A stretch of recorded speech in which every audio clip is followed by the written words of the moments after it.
Hello everybody, how are you guys doing today? It's the Painting Dad here, and we are going to continue painting more Thousand Suns, everybody's favorite. Everybody. So that's what we're doing today. I did get some work done last night on these, so I finished the base colors and I put the black wash over everything. So I did accomplish the goal I set out to accomplish.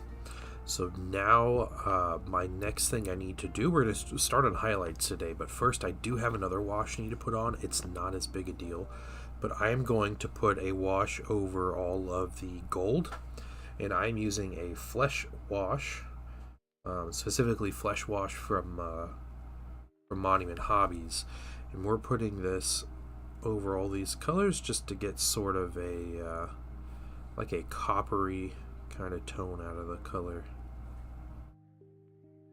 What's going on, Dunder? Tabern, welcome in. Welcome in.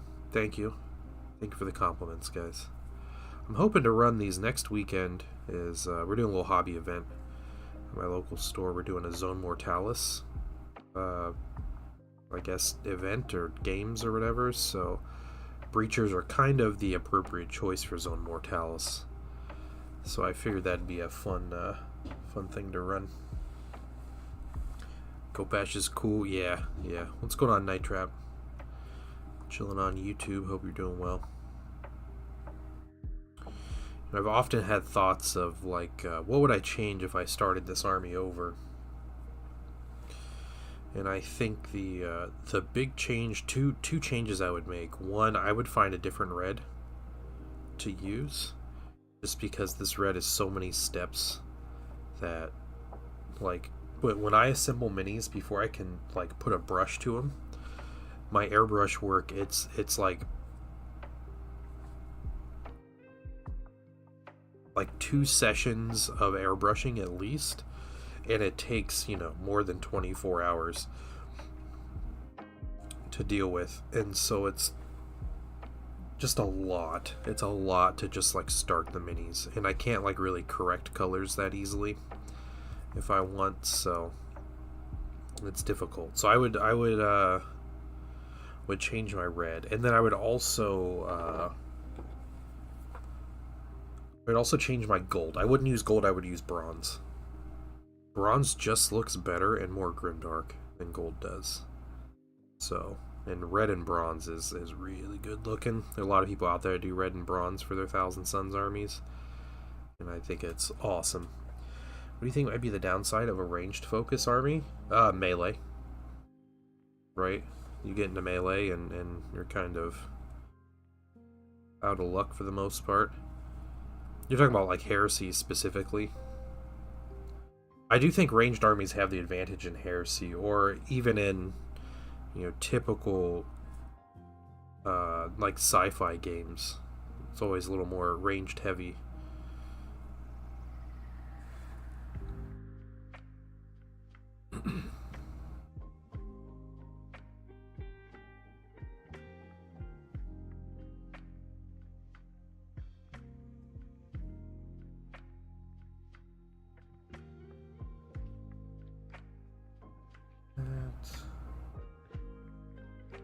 Ever painted 15th Pre-Magnus? No, I have never painted them. I like the nice off-white color with orange and blue as their trim. It's a cool color scheme.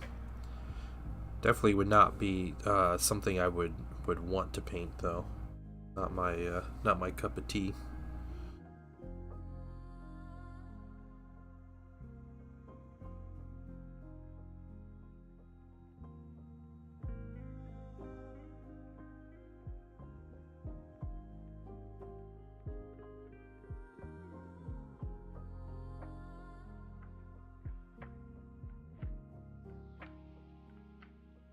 Alright, do down with that color. And like I said, goal is to have these done by next weekend, but I should have them done well before then. We're going at this rate. The highlights will take me a while, but get some stuff done today. Whites and grays and maybe golds today. Maybe whites and grays, I'll be happy, especially after doing this wash, but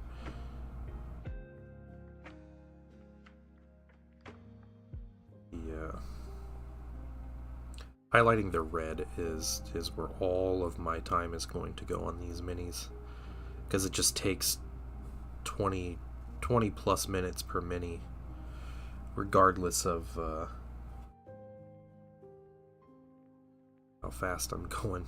It seems like it's a lot. Proxy Khopesh guys in his 40k. Yeah, I'm sure you can. I mean, as long as your local group is cool with it, you play how you want. Like, that's ultimately what these games are about.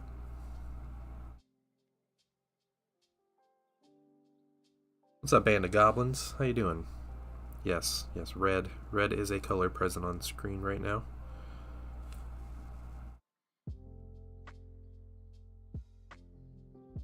You are correct.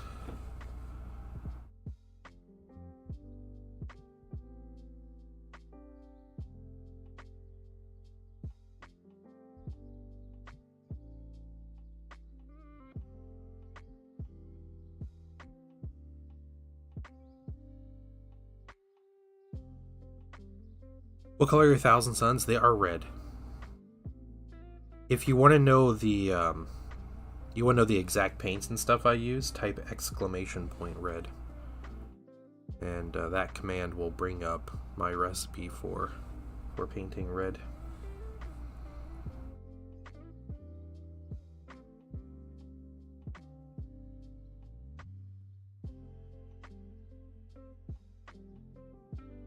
Oh, you banned? Oh, I'm sorry. Oh, my bad. I didn't even see that. Hold on. Well, failed at that. That's what I get for not having a sound alert.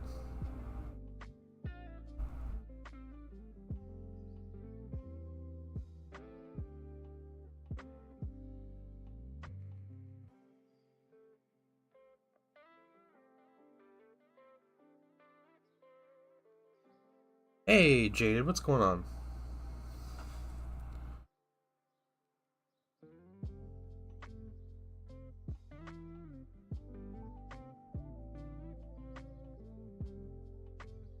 In that case, my Thousand Suns are painted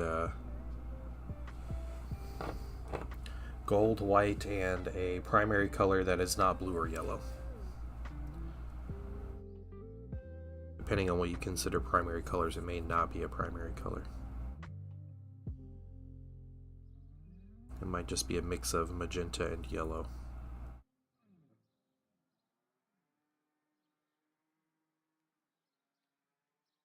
Called out of work today. Okay, hey, that's cool. Nothing wrong with that.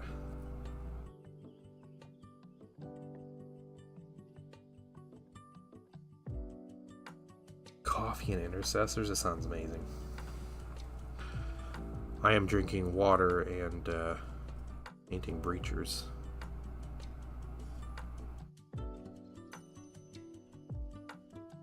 Hey, what's up, Blue? On YouTube, must be in the office today.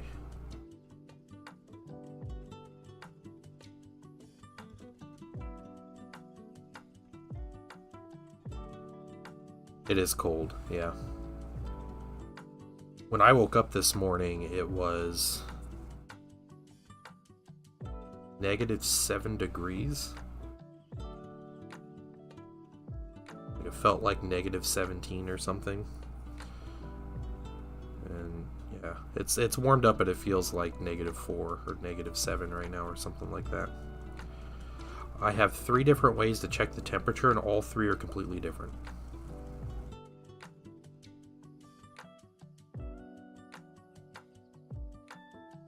I'm just picking whichever one is more dramatic. I was going to go to the gym this morning, and when I looked at my I checked the weather, and it was like -7 degrees. I was like, no, I'm not doing that today. Or this morning, maybe this afternoon.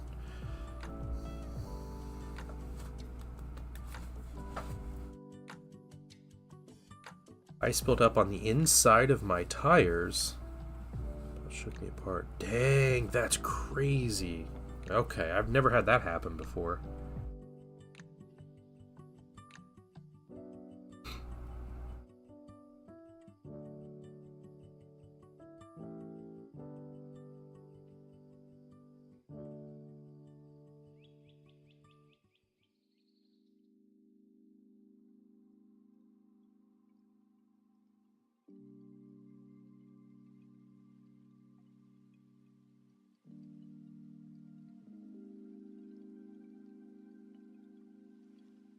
You burn more calories when it's cold. Yeah, that's true, but I don't want to be cold.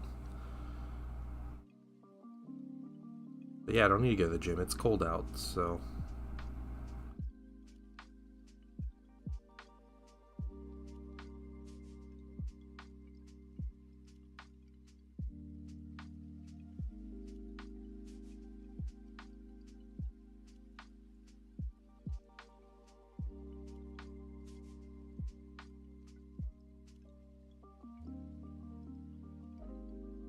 What, Troy? I don't. I scheduled my appointment to get sutures removed. Oh, dang. Alright. Good luck with that.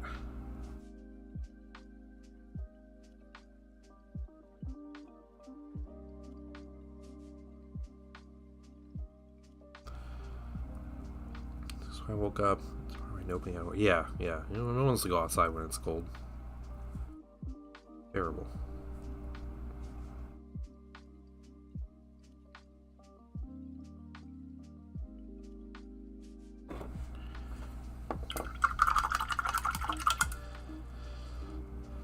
When it's cold, calories don't burn. They just give up. Yeah. Hey, Velios. What's going on, man? How have you been?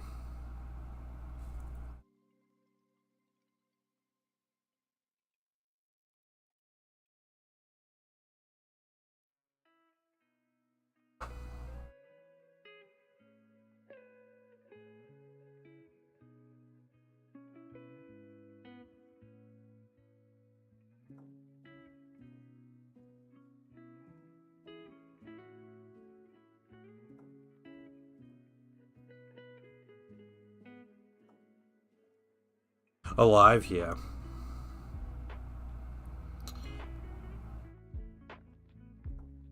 I get it, man. It's crazy out there.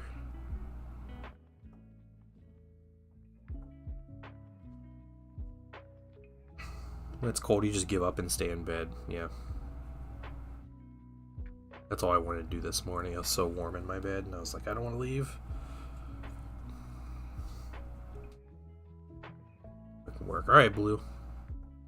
See you around, sir. Thanks for jumping in and saying hi.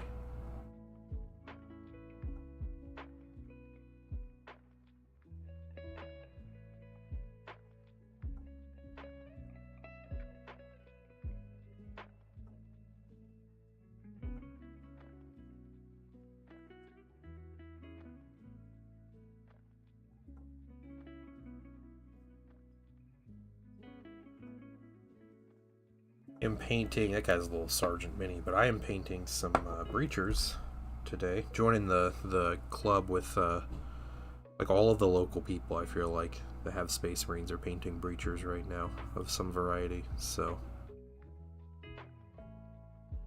I've had these for a couple months assembled. I'm just working on a bit of backlog here, so.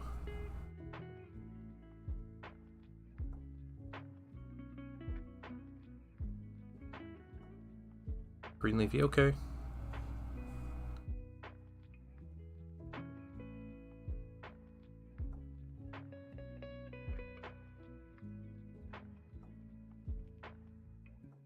Getting ready for zone. Yeah, I'm thinking. Yeah, I'm thinking I'll bring him. I'm not a big fan of breachers in game. Doesn't fit my army super well, but I wanted the minis just to have like, you know, the different things, and I figure if there's a time I'm going to take them, Zone Mortalis is the time. So I'll do it.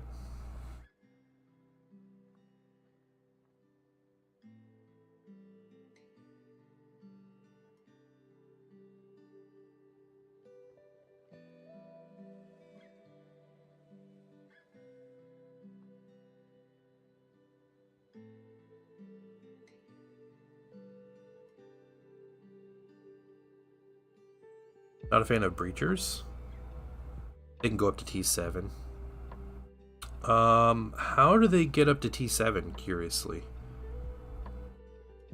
I know the Thousand Suns can get up to toughness 6 with their reaction, and normal breachers can get up to toughness 5 with their reaction.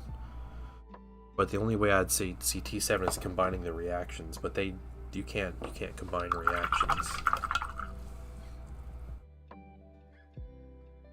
If the shields gave a permanent +1 toughness, that'd be awesome.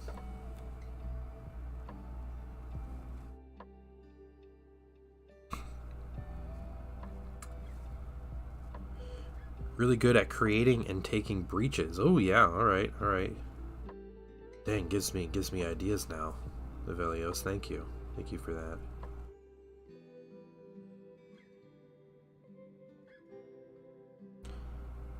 Six. Yeah.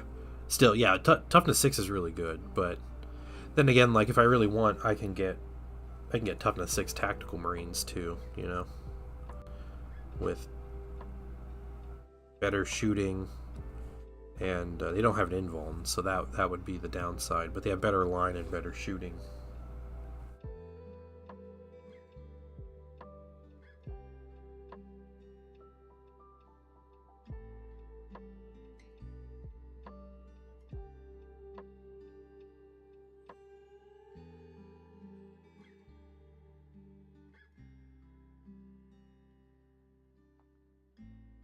Shiny Mew, welcome. Welcome in. A lot of models, actual base, but I want to see him ranked up fantasy style. Oh yeah, with the square base. This dude, he overhangs his 20 mil base like crazy though. Wouldn't be able to rank up. But yeah, having like an actual shield wall, that'd be cool. What's up, Mydrol? How you doing? Line needs looked at. Yeah, line might be a little too good. I think what they're doing is, I think they're just leaning into it and, like, you know, giving Skitarii the ability to get line, and it kind of helps Mechanicum. I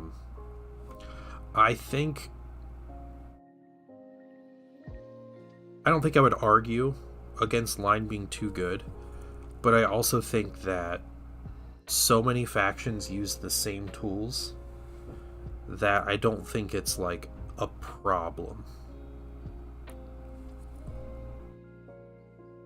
That line is good. Like, obviously you want certain units capturing objectives, and that's the incentive for it, right? And it's, you know, every Marine faction has easy access to line 2. Solar Auxilia has easy access to line 2. Mechanicum does not have easy access to line 2, which is its own issue.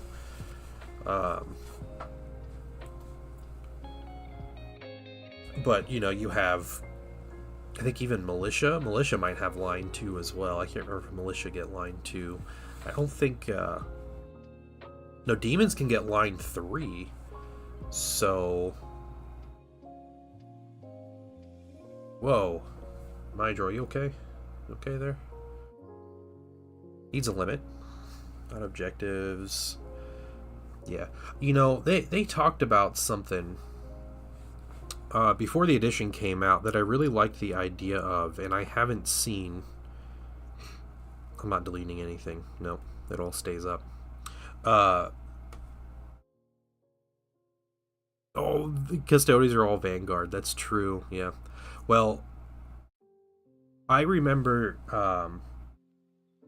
the Warcom team, when they were talking about 3rd edition rules before it came out, they talked about how like the intelligence stat plays a role in capturing some objectives, and that's, you know, obviously that was a lie, unless that's like coming later, but I would love to have like objectives on the board, like in order to capture the objective, like it's sticky or something, you know, but your unit passes an intelligence test, and you're like, you know, flipping the switch or activating the computer or taking the intel or whatever, and there's more like dynamic things like that I think would be really cool, that interacts with, you know, some of the lesser used stats.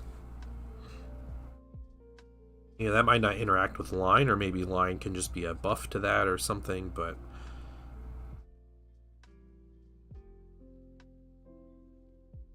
yeah, ways to make it so it's not just I stand at this point and I win the battle because I'm standing at this point kind of thing. Raja, morning.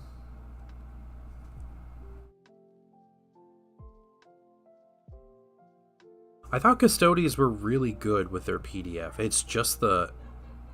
Is it just the line that's an issue with Custodies? Because I thought they just murder everything that they get close to, but also, you know, not like your enemy has to get close to you, right?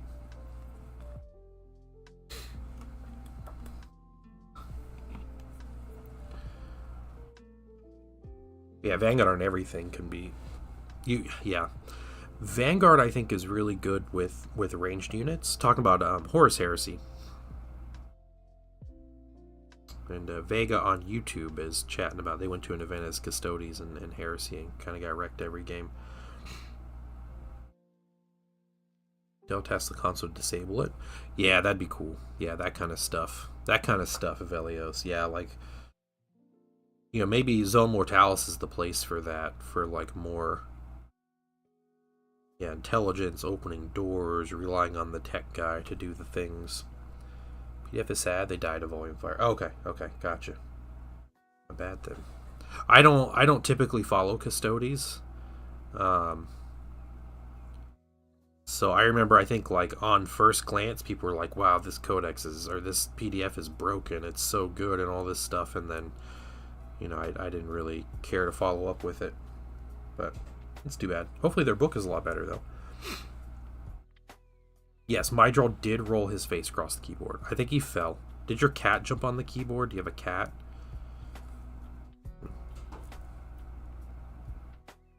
You know, to be honest, though, Vega, if the book isn't better, at least the minis are insanely cool looking. So they got that going for them. Vanguard is really good if it's on a ranged unit, though.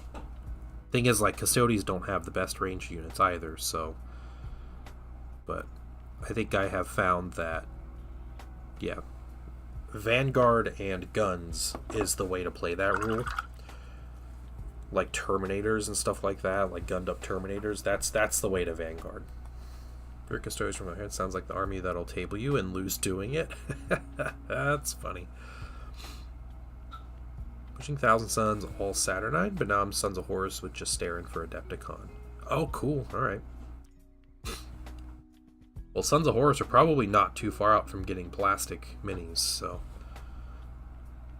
As much as I love my Thousand Suns, I get it. Sons of Horus are really cool, too. They have really fun rules.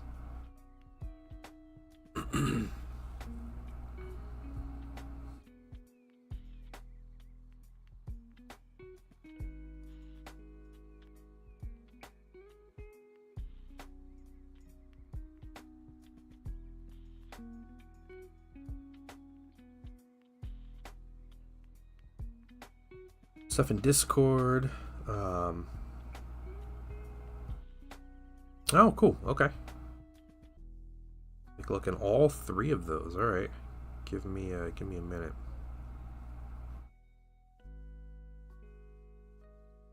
My last dude to put this wash on, so we'll do this.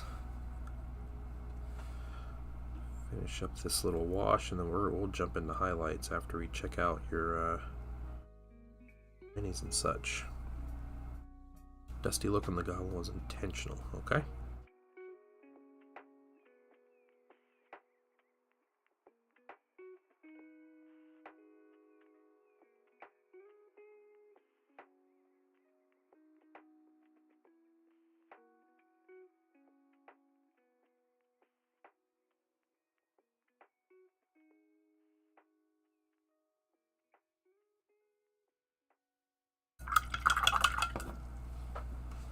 Alright, 1 second, guys.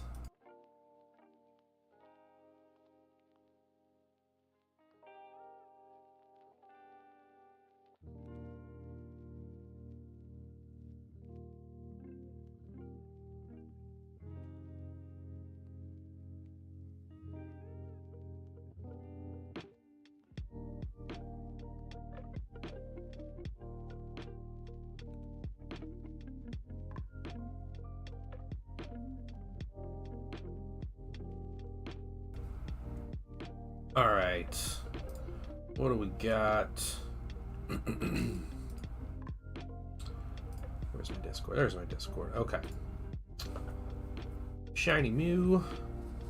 Nice. Working on the goblet. That's a crazy big hammer. Very cool, though. I like the blue color you used. Very nice, like almost turquoise. Very nice color on the skin. Oh, and you got a skull. It's like a dice tower. Is that what that is?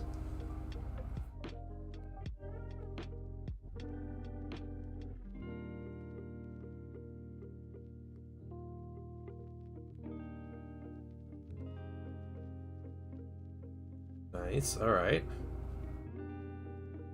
Oh, okay. And you have a spicy avatar in video games. Okay, thank you for making it safe for work. But very cool. Good work.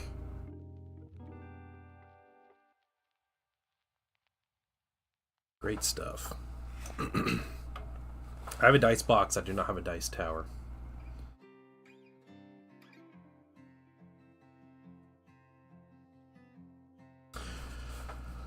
Alright. Cuna Terminator. Sekhmet or meh. Justarian or pricey beef. Plus local meta needed. Yeah, I mean the meta, if your local group like needs Horus, then that's that, right? Like that's cool. That's cool you fitting into your group like that. It's very nice of you. Yeah, Sekhmet aren't my favorite. I think they're good. You know your weapon options and stuff. They're expensive, but the psychic power is really good on them, and they get up to like willpower 9 or 10. So that's pretty awesome. But yeah, I'm not like the biggest fan of Terminators anyway. In Heresy, I like to run my my infantry, my power armor, and my vehicles. So I think when Tartarus Terminators come out, I think I will be much more into Terminators, because I do have 2 squads of Cataphracti. I have a Lightning Claw squad, and I have a Sekhmet squad.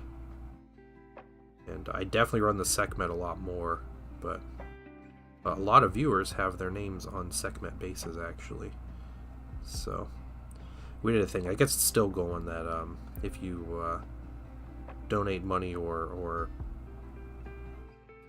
pay in bits, get your name on a mini. $1 gets you on a power armor guy. $5 gets you on an elite model.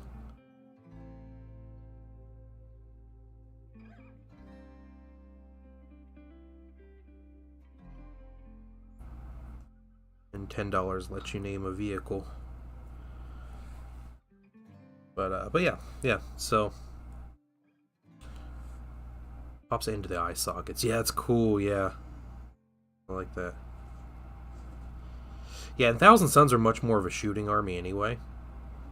So like if you're running Terminators and like running Terminators like seriously to win, you're running the Tartarus Siege squads. Like that's the squad that you run as Thousand Suns, because it wrecks anything, and it scores you a bunch of Vanguard points while it does it from 36 inches away. That's a crazy good squad.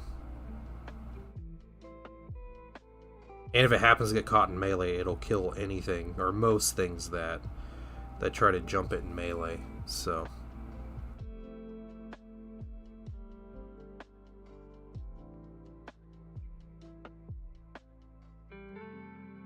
not a fan. Yeah. Siren powers? Probably okay. Vet squad with dev guns. So the Siren, that's the one from the journal, right? The journal power that came out. I do believe I covered that in my Arcana video. Or are you talking about for the Dreadnought? The Osirian is the Arcana, right? Be proud of me, TPD. I painted enough of one army to field a painted army of Tomb Kings. Oh, sweet. Velis, did you see the FAQ came out for Tomb Kings, or for Old World this morning?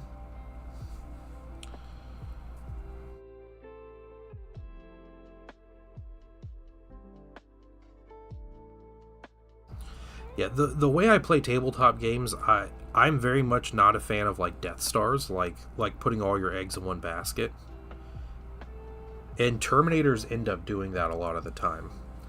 Like they really dictate your list, and like everything focuses around like, you know, the squad of Terminators a lot of the time. Not always, but they're giant chunks of points. And you know, I play Dark Eldar and Gene Stealer cults and those kind of armies in 40k, and like they are definitely not like Death Star armies. They are, you know, a bunch of cheap mobile units and shenanigans.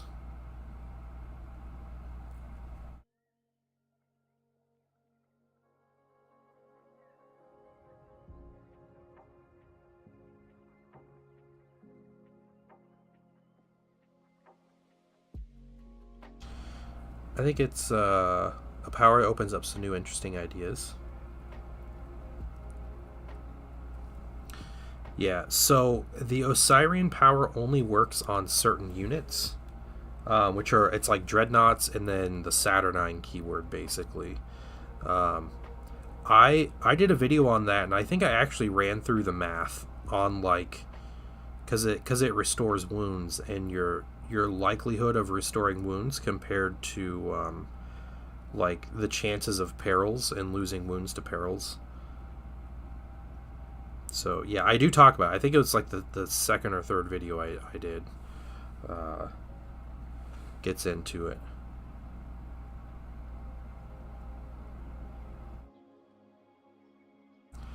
Yeah, because I remember when that came out, that was it was really cool. I was really excited for that.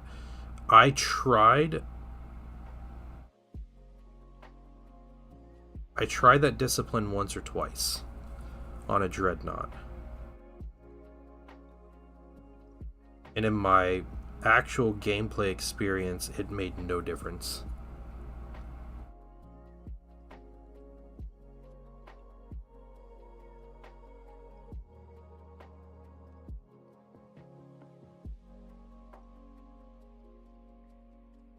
We're gonna wait on the crest there. We're also gonna go back and get the guns separately. Yeah, the numerologist is really good. I'm a huge fan of the numerologist. Yeah, Dr. Colin, welcome. It's Family Fantasy RPG. How you doing?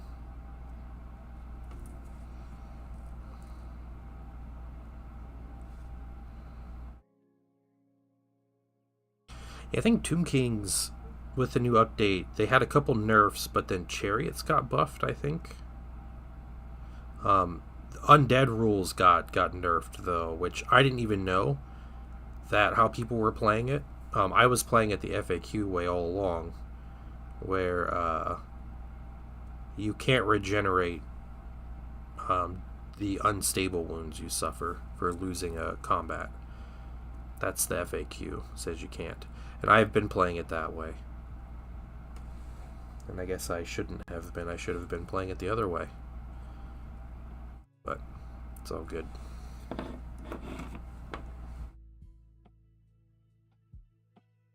John Lockridge, what's going on? Home again today?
At work?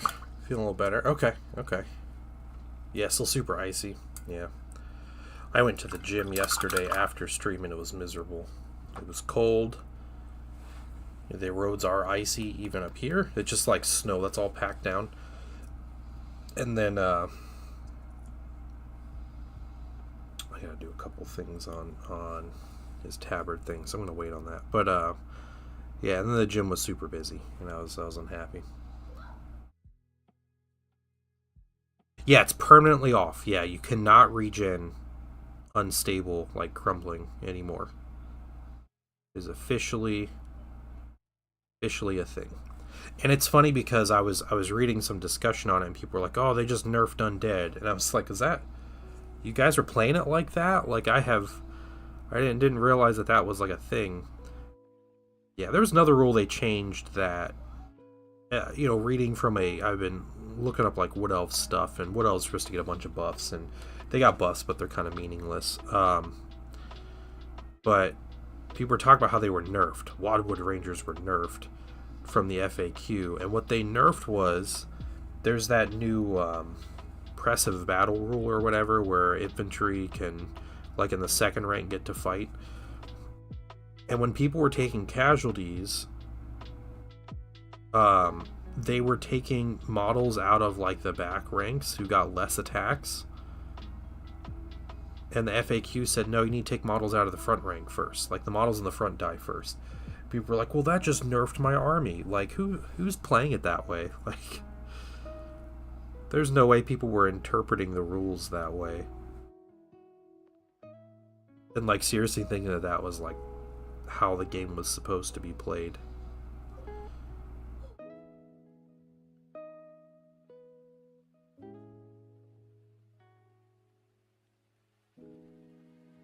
That are super uninteractable, so I'm fine losing that. Yeah. Yeah. Tomb Kings are really good. So, and vampires are really good too, so.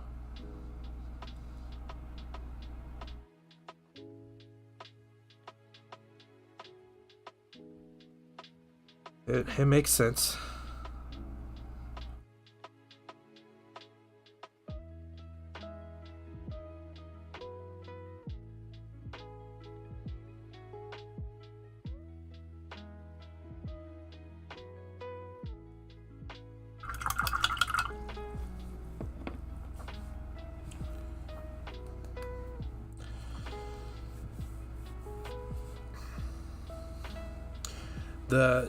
So Vega, the numerologist,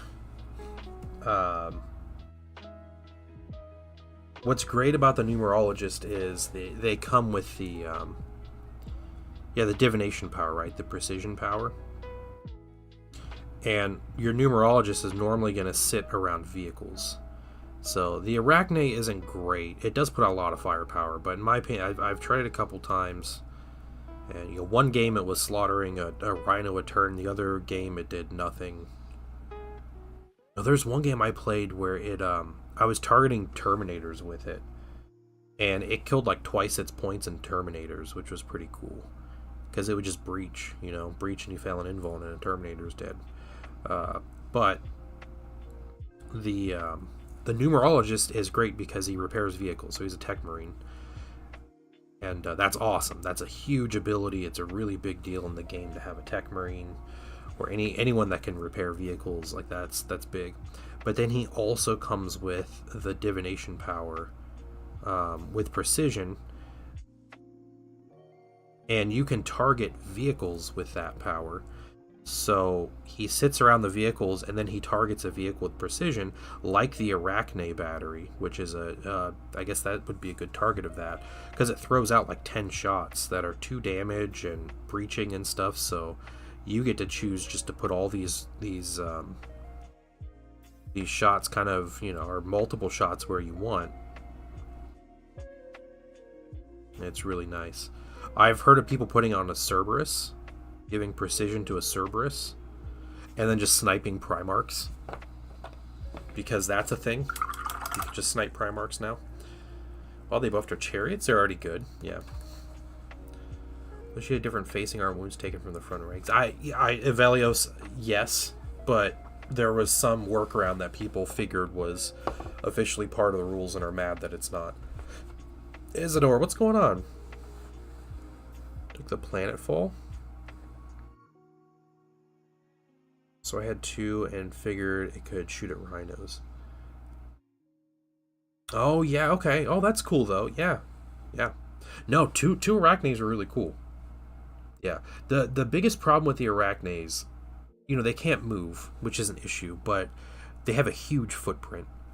So they take up a ton of space in your deployment zone, and you need like their room for them. It's not like a tarantula battery where you can set kind of anywhere, and then it can sit there all game putting down fire. Like the arachne is definitely a choice where you put it, and it's a choice your opponent can work around. But then you're like limiting what you can put in that area. So, yeah, it kind of inhibits you in a couple ways. But it is cheap, it has a lot of firepower for being so cheap, and opponents are rarely going to shoot at it. And I think anytime an opponent shoots at the Arachne battery, it's a win for you, because they're not shooting at something more important. Yeah, Melta Kratos, another good precision one, yeah.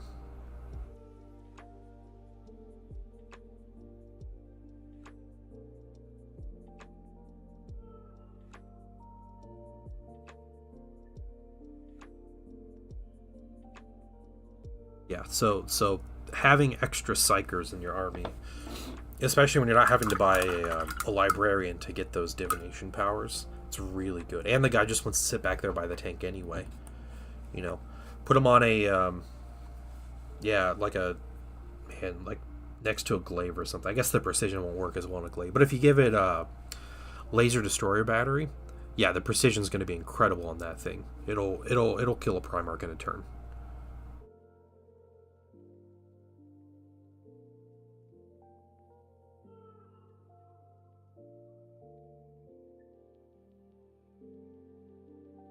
And he just sits behind it and repairs it as it moves along. It's good stuff. We're weird. Also, Cerberus sniping a Primarch sounds frustrating and hilarious. Yeah, it does, doesn't it? I think it sounds funny. There's only one dude in our game group that has a Cerberus, and he feels it as much as he can.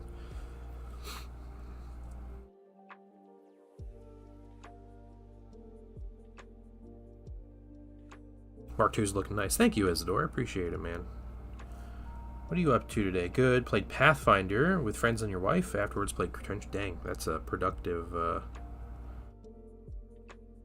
evening, productive day. It's solid.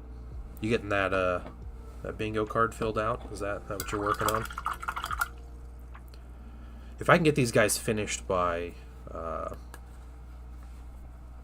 Saturday, I think I might be up at that store on Saturday. There's a chance.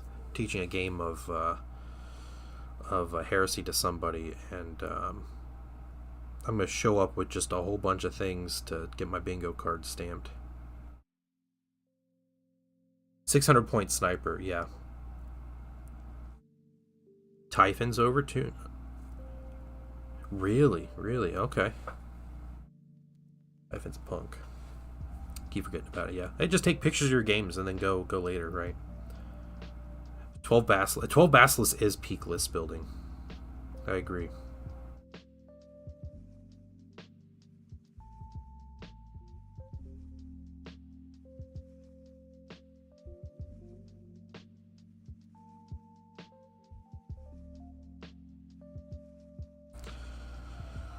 If I invuln also, if I wanted to take like an autocannon, rotor cannon, Corvidae squad, they feel bad. Yeah,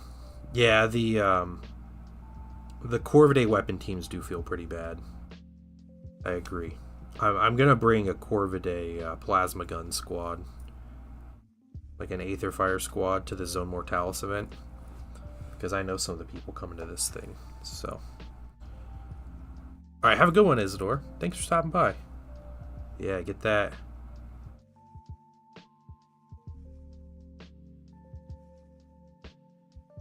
That bingo card filled out, dude. Get those entries. Local store has a bingo card that if you complete certain things and you fill it out, you get it stamped, and then I'll show you here. This is the bingo card. So doing all these things, And it gets stamped, and then every bingo that you have, plus if you just turn the card back in, you get an entry into a raffle for a gift card. Or for gift cards, rather. Troops are squishy and have families at home. Just delete the battlefield and go out for drinks afterwards. Exactly, Jaded. Yeah, yeah. The Aether Fire Blasters for the support squad do not have blast. So they're basically mini autocannons, is what they are. And they pair so well with Corvidae. They're only second to the autocannons because the autocannons have ranged and extra shot. Yeah, yeah, Velios.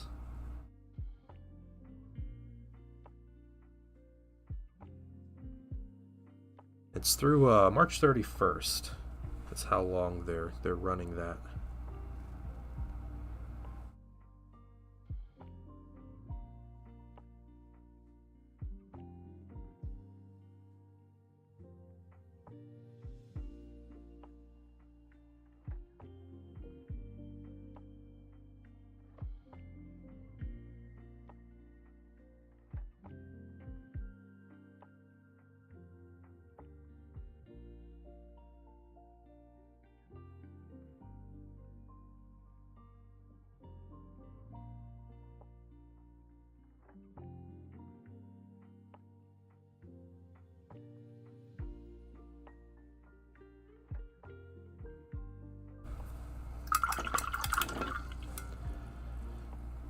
Great. Still hanging east. Yeah.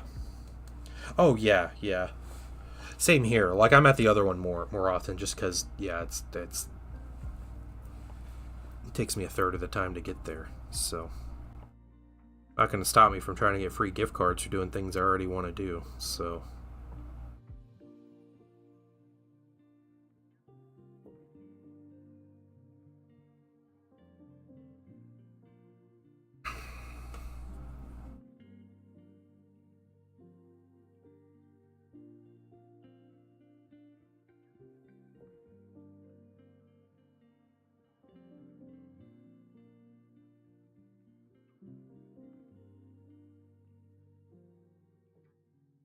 I keep making mistakes on that guy. Step.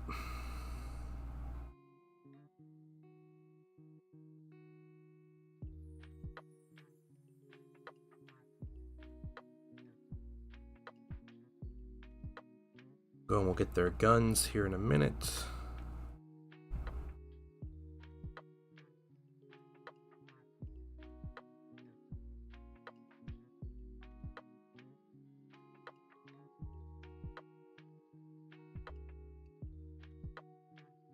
More after this guy.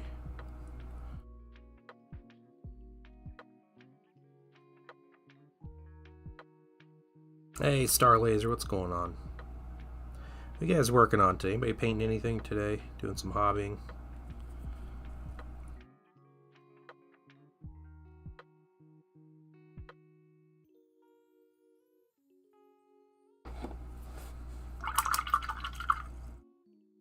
The guys are staying warm.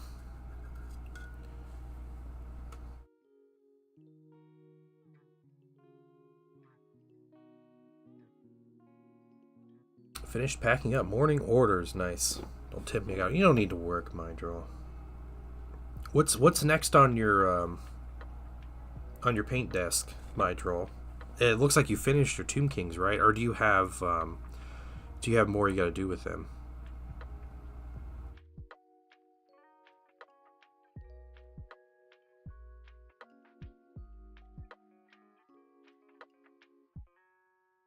Intercessor 2 will wait for capes to come in. Alright, nice.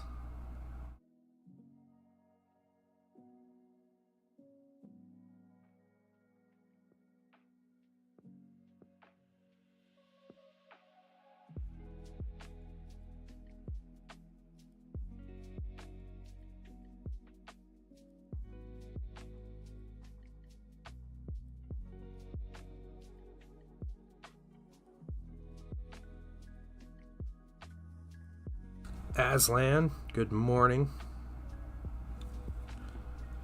Chops and whips. Starting the Bretonnians, nice. Next team, very nice.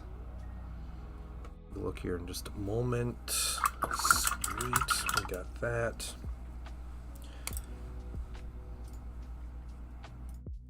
Yeah, he got his dukes up. The guy's ready.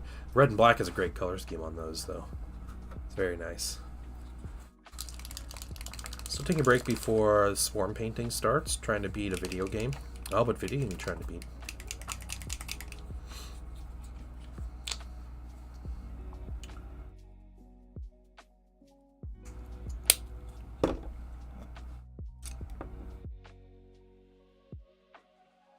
Unicorn Overlord. I have no idea what that is. Okay.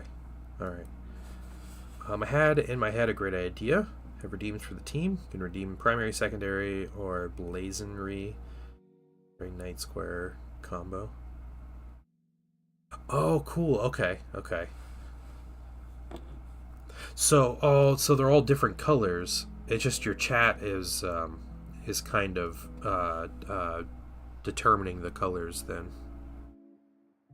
Which is a really great idea, especially with Bretonnians, because they're all going to be different colors anyway, right? So, like, it's genius on multiple levels.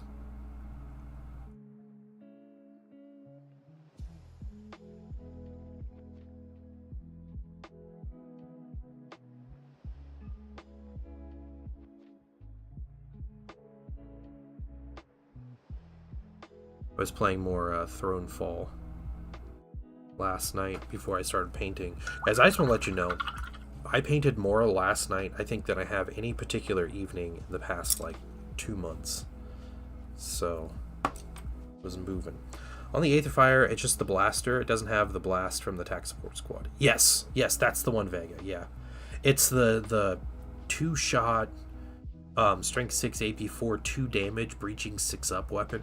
So it doesn't overload like other plasma does, and it's 2 damage, and it's breaching 6 up, which breaching 6 up is not a detriment. That's fine. Like, you're paying for the breaching 6 up, because when you have Corvidae, like, you get rending 6 up, so, or rending 5 up. So any 5 up to hit is an auto breach, an auto breaching wound. That's 2 damage.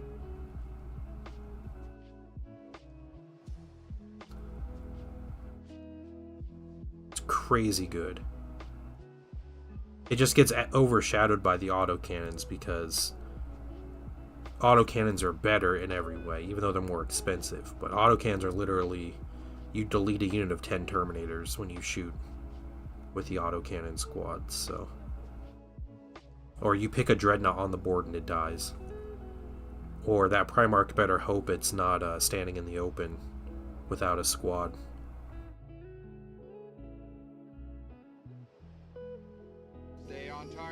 Oh, Moth. Sorry. There we go. First color on the pistol there.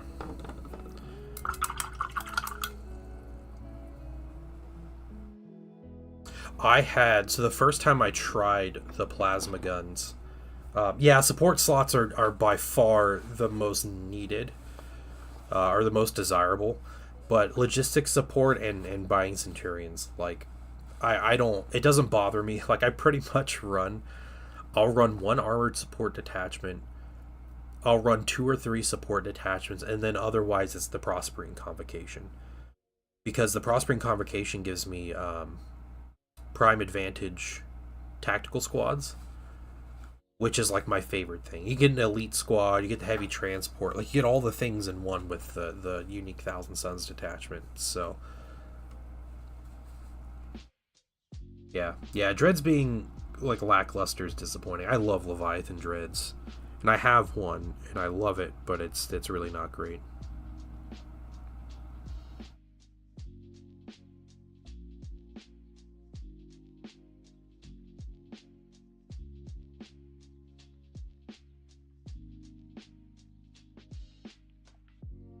Yeah, so the first time I tried that plasma support squad, I was playing against a Mechanicum player, and so one turn I jump them out of their Rhino, and I have a Xiphon. I like running my Xiphon. It's not quite as good anymore, but it's good air defense. Um, so I'm running my tax support squad in a Rhino. I get out of the Rhino and I nuke a unit of Myrmidons, who are like, that was like a big linchpin for my opponent's army. Well, my opponent wasn't having it, so he shot at my tax support squad the next turn with a Thanatar. It's a big Thanatar with the plasma gun or whatever. And he shot at my Thanatar. Well, I use the unique reaction where I can get the 3-up invuln and then promptly fail the willpower check. So that means that both of us eat a Perils of the Warp. Well, my unit takes, I don't know, 3-4 wounds out of it, and then I get the 5-up invuln because I had the reaction. So I lose like 2 guys. And then my opponent has to take 10 invulnerable saves because of his low willpower on his Thanatar. Because the Thanatar is probably the best target for that particular psychic backlash. And I ended up killing the Thanatar. I think I was wounded from before a little bit, but yeah, I caused like 8 wounds on the Thanatar and killed it. Needless to say, my opponent wasn't very happy about that. But I thought it was funny when my bad luck and misfortune turned into good luck in that particular instance. But that squad did work. They killed like 600-700 points worth of minis.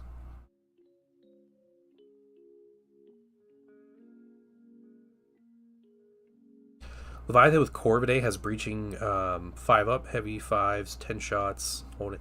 Yeah, even then, the Leviathan isn't like an efficient choice for that. Like, breaching 5-up is wasted because you count as a 6 to wound, so breaching 6-up is better. It's only 10 shots, and when you look at the amount of points and you think, like, man, I can have, for the, 300 points that thing costs, I can run a small Terminator siege squad with Reaper autocannons that put out more firepower and are just, like, better in every way. Willpower death on the Thanatar, yeah. And it's funny, too, because I was talking with my opponent before the game. He was talking about how low willpower his whole army is, and I was kind of flipping through psychic powers. I was like, well, there's maybe, like, one psychic power in the game that actually is a curse that would affect his models, because while most of Mechanica models are only like willpower 4 or whatever, they're also like immune to a lot of effects that curses would have. So it doesn't mean anything that they have a low willpower. The one instance that it matters is in this exact instance where I have my one unique psychic reaction and he has a non-vehicle unit shooting at them with low willpower and high toughness, and it's like the perfect target.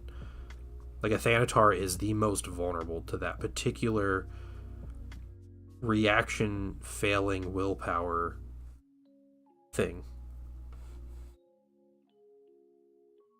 Yeah, I just wanted the 3-up invuln, but I was like, if I fail, it's good too. So,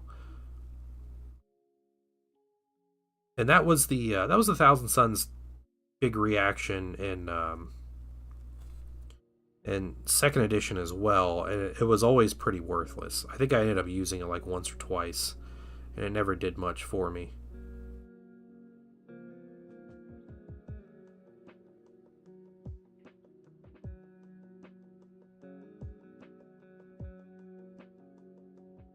Yeah, I mean, yeah, it can feel like a gotcha, yeah.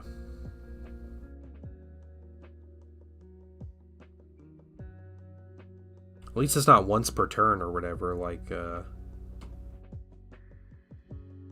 Night Lord's reaction.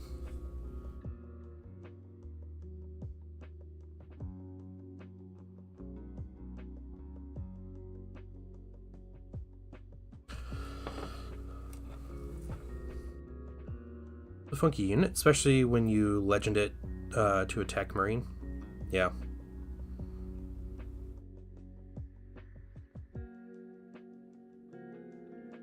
Packing these boxes to be shelved, yeah. I wouldn't mind getting another Leviathan, but I want a ranged Leviathan. I have a melee one. He's got double claws, and I glued his claws on him. I didn't bother magnetizing him. I think I was trying to get him. I had him. I think I assembled and painted him in like a 24-hour period or something. I was trying to get him done by the weekend. It was like Thursday when I started on him. Taking a game. Yeah, I glued the claws. I wanted the claws on him.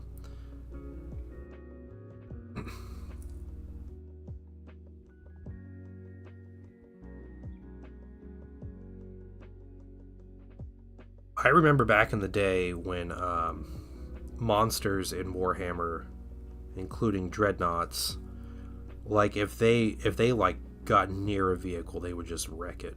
Like it was pretty much guaranteed death for the vehicle if a dreadnought or like a monstrous creature got in close. And I really enjoyed that. It gave them like a menacing kind of thing. And they definitely don't do that to vehicles anymore. I have ran into vehicles and whiffed more often than not with my dreadnought, especially with the claw Leviathan. You just got a melee one? You had a ranged one before. Oh, nice. Nice.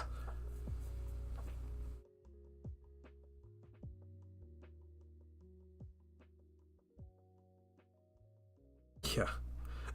Conversation with my opponent before the game. Yeah, low willpower doesn't matter. There's nothing that affects you, that I can do to you that affects you. And then I'm like, oh yeah, if I fail this, I do wounds. Oh, well, I failed.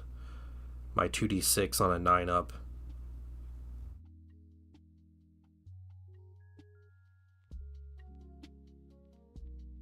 Proceeds to trigger the one thing that affects the models in the army.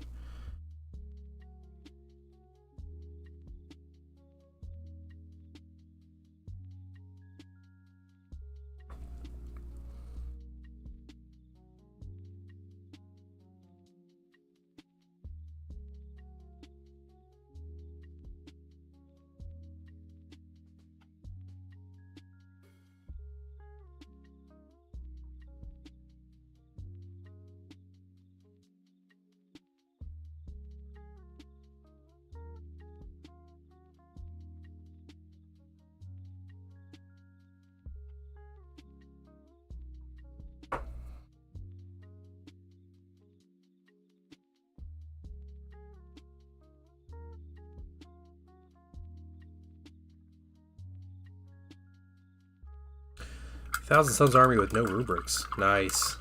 Like for 40k? But just Zangors? It's called a Zangor army. That's not a Thousand Suns army.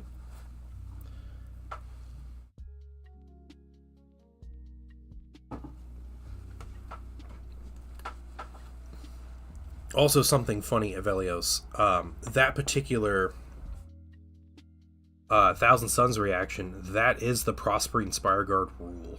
Like, that's their unique reaction, is just if you get hit enough to trigger a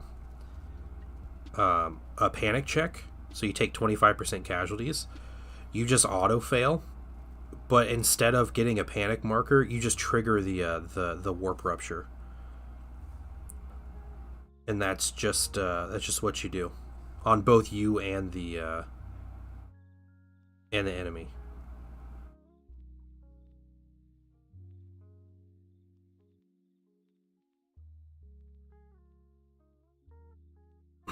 Unfortunately, though, it makes Vexillas really bad on Prospering Spireguard.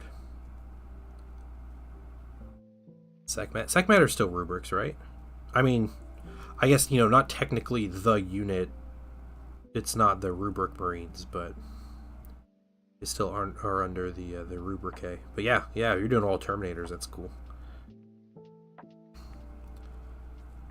Terminators, just regular rubric A. Oh, okay, that's fair. That's fair.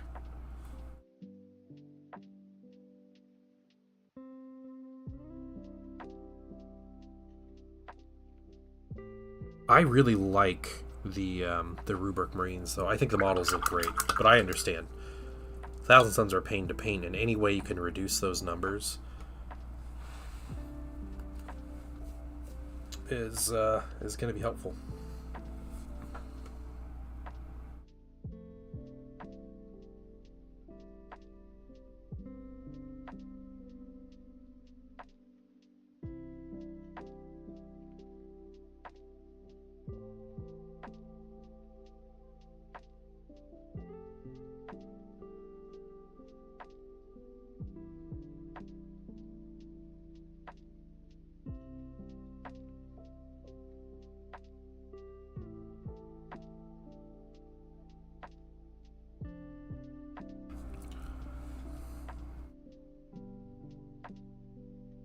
1,000 trims of doom, yeah, exactly.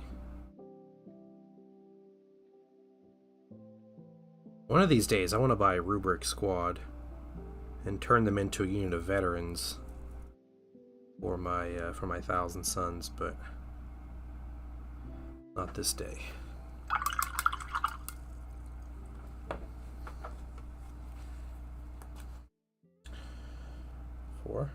Super ruled onto other mortals, yeah. Bounce toward mortals.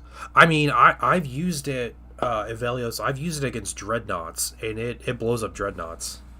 You're just putting 4 wounds on a dreadnought or whatever. Like, it's pretty crazy. Or, I mean, even like, so you compare, you know, for argument's sake, let's say 10 Solar Auxilia. Was that 50 points? Maybe? Yeah, 50 points? You take a unit of 10 Solar Auxilia that are Prospering Spire Guard, and 10 Tactical Marines shoot into them. They kill most of them, but not all of them. You trigger their reaction, and your Solar Aux end up taking 6 wounds out of it, or 7 wounds out of it. You finish off the Solar Aux squad. But then the Marines end up taking 6 wounds out of it, because normal Marines are willpower 7. So you hit a willpower 7 unit with that, it's just 6 auto wounds. So you just killed 60 points of Marines.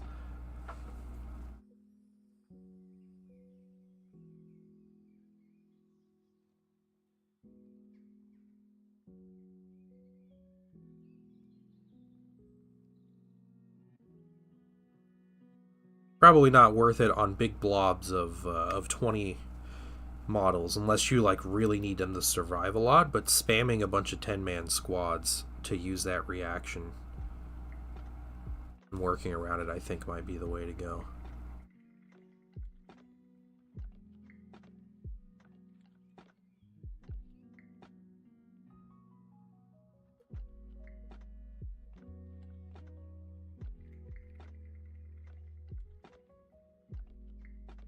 Might end up with sorcerer spam to some extent. Okay, yeah, that's cool. That's cool. Yeah, Spire Guard are really neat. Big problem with my army is the lack of OC. Oh, yeah.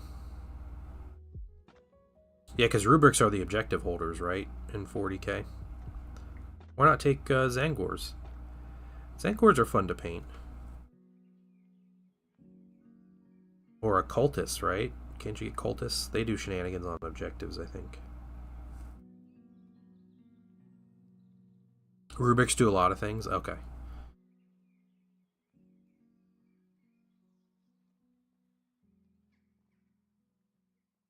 Okay, Zangors hold more. Gotcha. Yeah, they're cheaper. That's kind of what you want your cheaper units doing, right? Sitting on the back objective.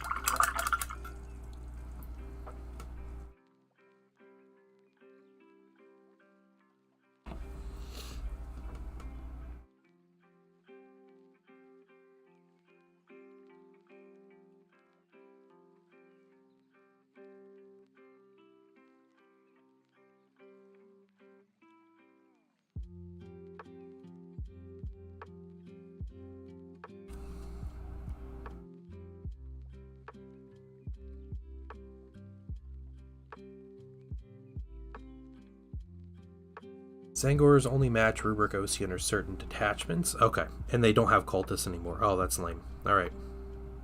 Never mind. Shows you how much I follow 40k anymore.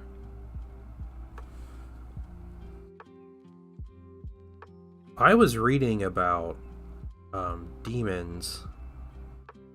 What are you talking about demons? How Games Workshop was planning on getting rid of demons as an army, but they changed their mind,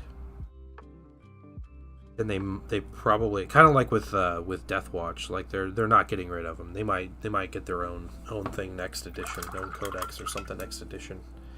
So because of like not just the community response, but just how popular they are and like how much people play them, like demons proper and everything. So demons might not be going away.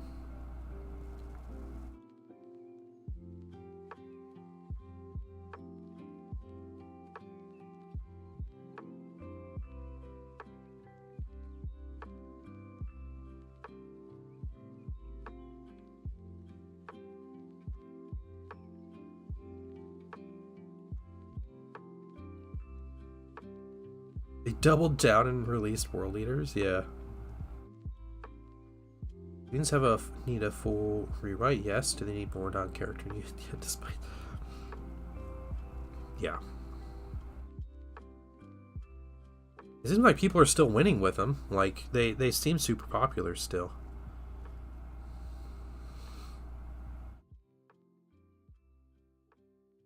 It does seem like, you guys can call me crazy here, but it seems like there's some backtreading from GW management on the no combining games, like no miniatures shared between games kind of policy.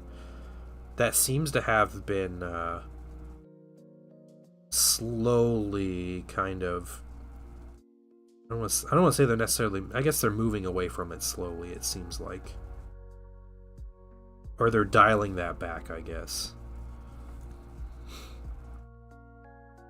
There have been multiple instances where they could have separated things, or the things, and it seems like they're just kind of moving away from it. So, push away from Monster Mash's default playstyle. Yeah, that's fair. That's fair. It's definitely enforceable with Custodes. And it would make a lot of people really angry if they did. But they are definitely choosing not to enforce it.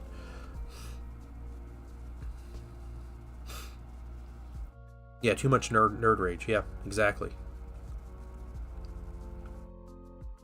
New Custodes are usable after 11th. Yeah, so that is a good telling point. If those units all move into just 30k when 11th Custodes comes out. But, you know, we can have the same discussion about Knights also, right?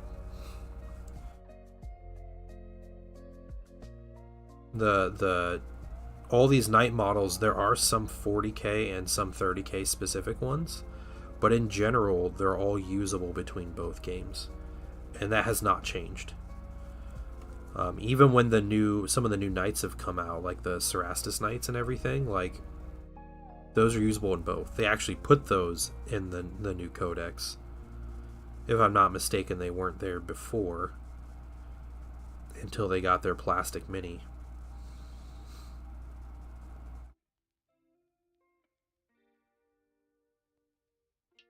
Angry when they took away the Heresy Era vehicles, but they did anyway. That's true. Yeah, and like I said, I think that was kind of the height of them being like, we're not combining things.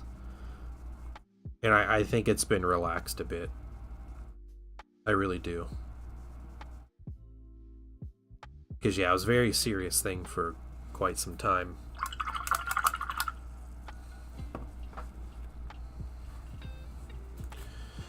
How books have been handled confirms my fears that they're a really bad idea. Yeah, so I like the idea of individual god books. So give me a Tzeentch book and a Khorne book, and, or, you know, do that, but actually put all the units in it, right? And like, even in like the Thousand Suns book, the demons seem like they play second fiddle unless it's like their own detachment, which is a really weird way of handling that. Knights are too expensive, that people would just not care about getting it. They're subject to one specific game. I don't think that's necessarily true. I mean, this hobby in general, like, minis are expensive, and you still have that with like super heavies. Like, people buy the Fellblade even though it's only for one game, right? Like, people buy Titans just to use in one game. You know, they don't use that in like competitive 40k or whatever.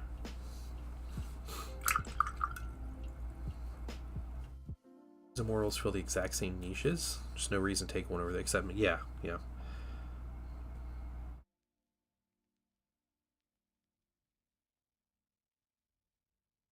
I think part of that, Aslan, is also just, that's 10th edition. 10th edition is such a... board game edition of 40K that I feel like the rules writers would not want to be creative enough to make things different. Well, I think AOS is a similar vibe too. Like, yeah, 40K is like such a it's like such a board game attitude with how it plays with this edition.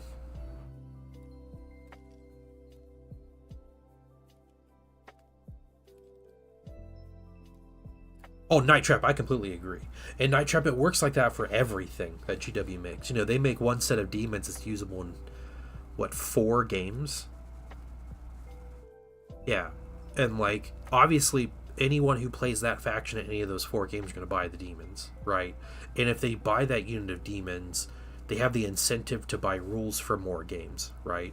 But it's 4 games. They're in 40K, they're in Age of Sigmar, they're in Old World, and they're in 30K. So,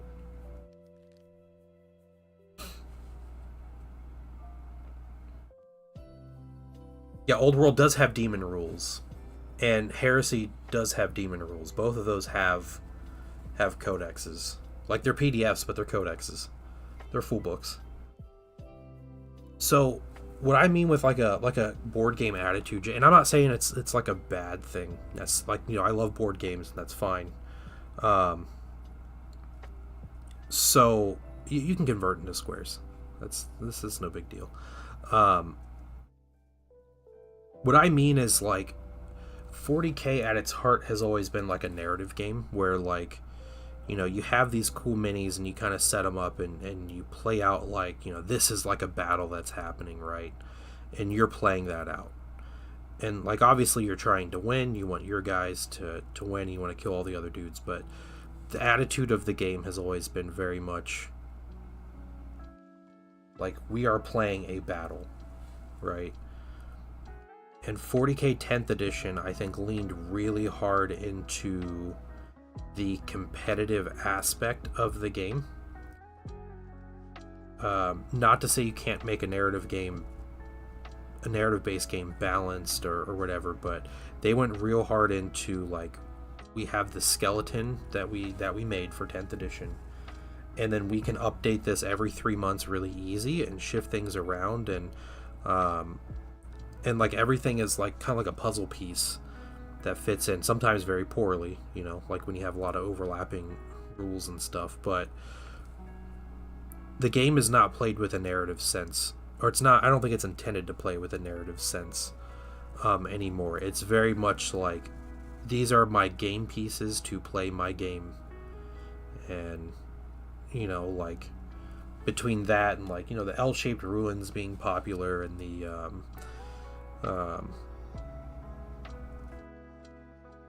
yeah, I think just the very concept of like how the game is scored, and like how you play the game at like a high level, and yeah, it's just like the focus of the game is away from like a more narrative, like classic 40K aspect, and more into like a board game feel.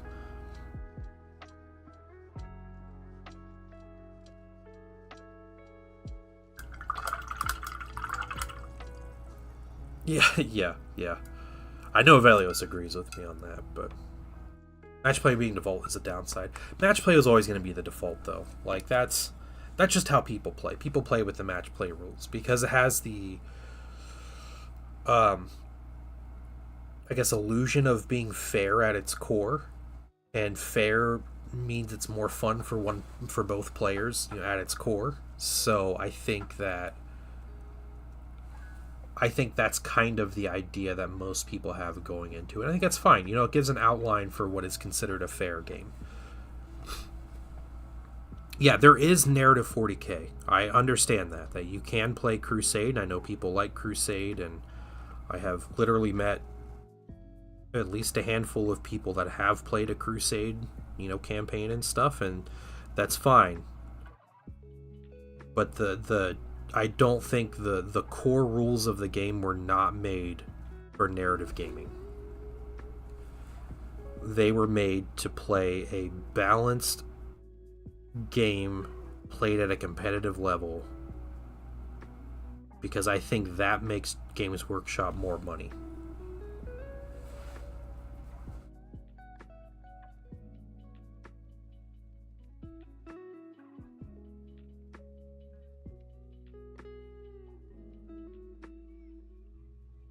What I mean more is GW only gives consistent rules update for narrative.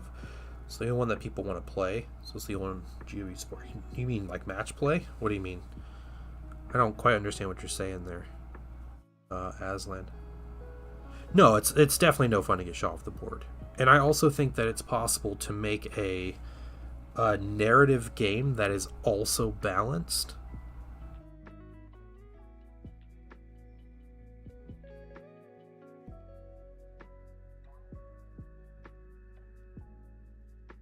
I don't think that's impossible.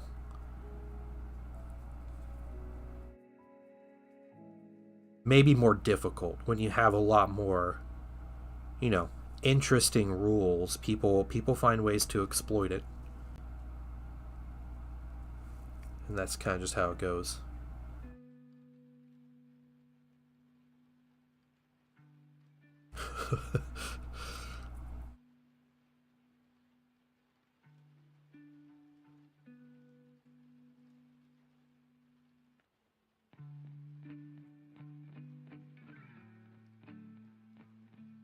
Like the 4th ed version of Match Play, the concept didn't really solidify until 5th. 4th Match Play had 6 missions, each had alpha, gamma, omega level threats you could pick from that changed the way the mission was played. Oh, okay. Was that kind of like a bid system? Like each player pick objectives, or was that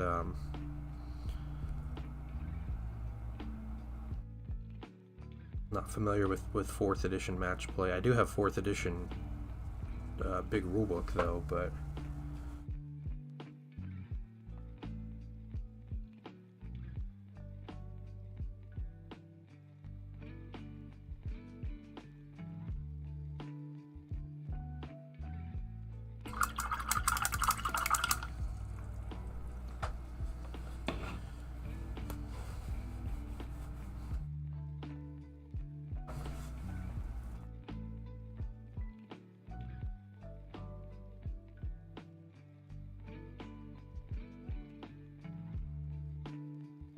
yeah, and I understand people look for different things when they play games, and people have fun with whatever they want to have fun with, and that's fine. I just think the actual company attitude toward the game is more of a competitive, let's simplify it so we can balance it easier, have as few like variables as possible that we can put in when we have 25, 26 different factions in the game.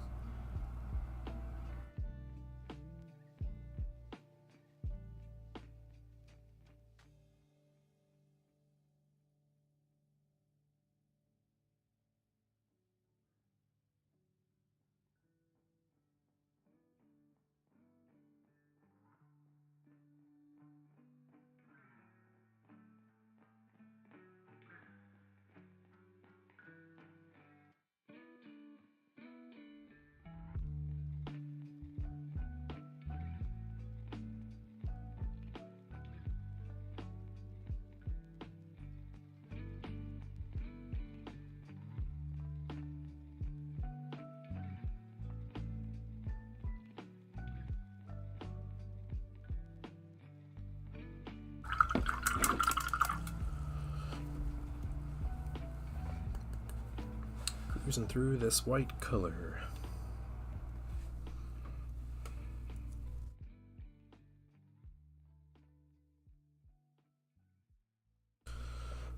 Fourth had the same roll a d6 if you want. It's augmented by players' armies and strategic rating. Man, I remember strategic rating. I remember the first codex I bought was Tau. It was their first book that came out. I thought they were so cool. And so I got that book, and I remember they were a strategic rating of 1, which is like the lowest value.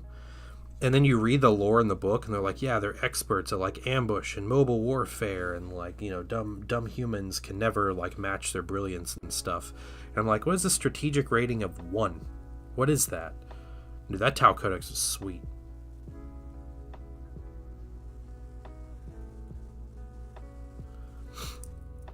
It was a fantastic codex, and yeah, they got their strategic rating of 1.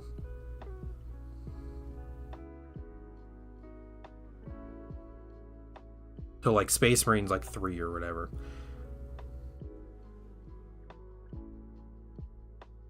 Because we're like, hold on to it. Yeah, okay.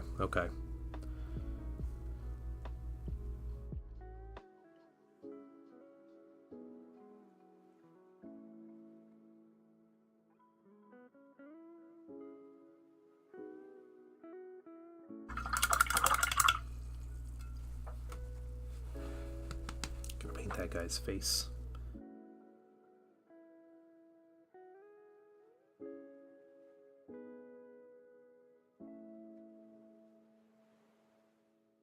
I think I'll be painting these tonight during our Patreon hangout.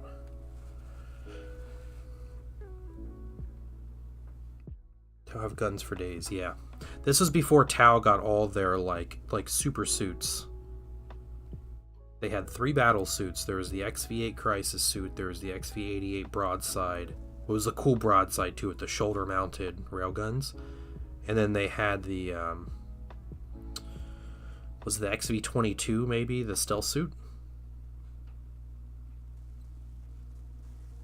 Not the big chunky stealth suit, it was the smaller one.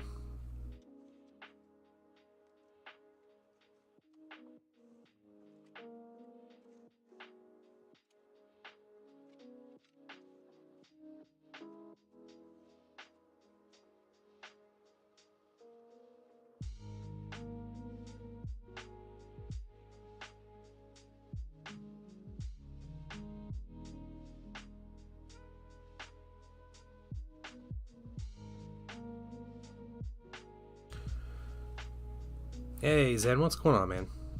How you doing?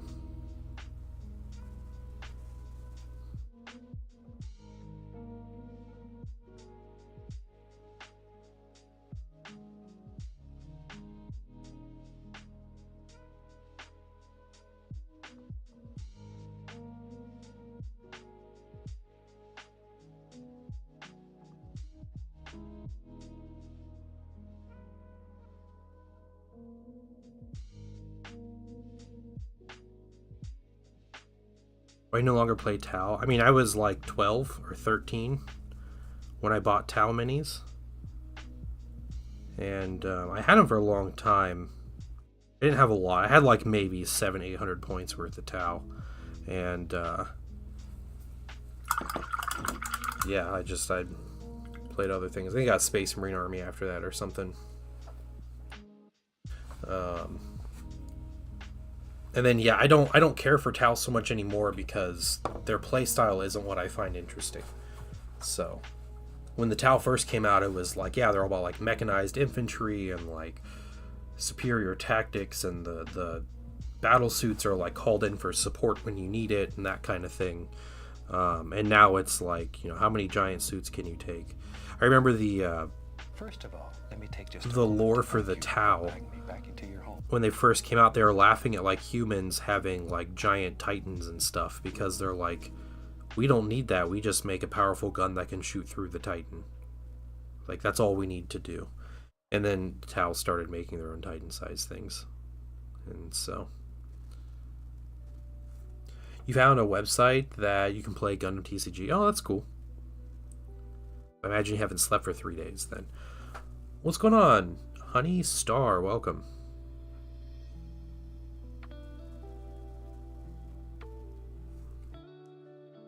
Playing old editions because players a certain age and don't understand particular older rule. Yeah, yep.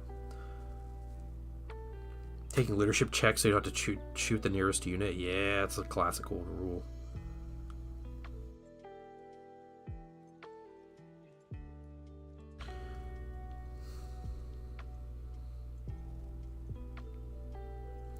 How are you doing today?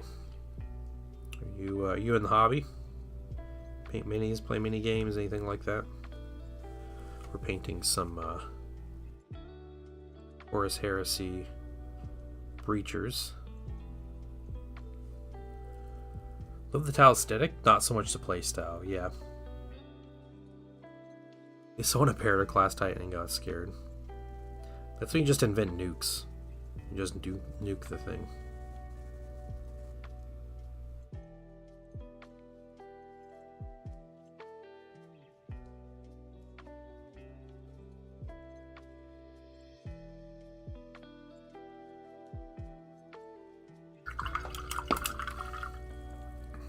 Watching someone play Gundam TCG against real people for 3 days straight? What? Seriously?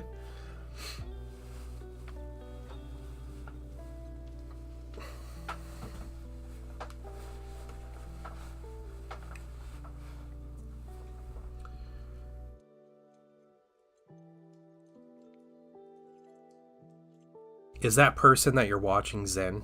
Is that what's going on?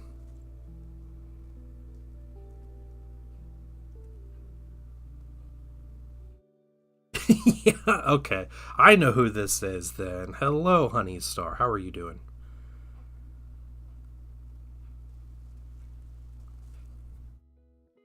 Yeah, he is a weird little guy. Yeah, yep.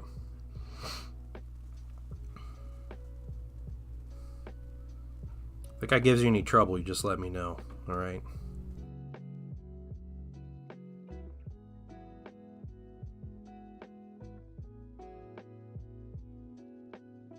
No, the 8th is the Zone Mortalis event. Okay, thank you. Thank you.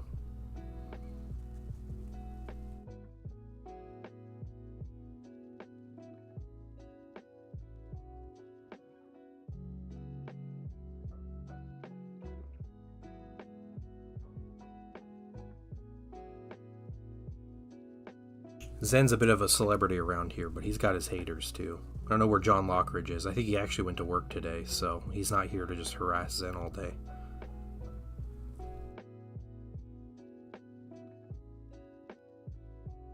Are humans still alive even though they are making new tech? I don't know, man. I don't know.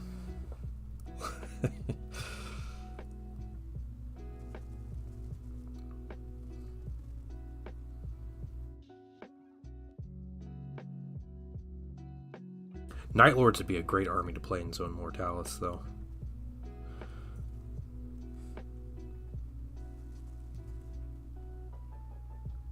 Oh no. Get that paint off.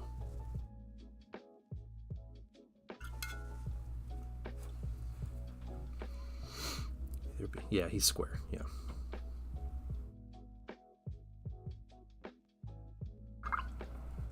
Hold on.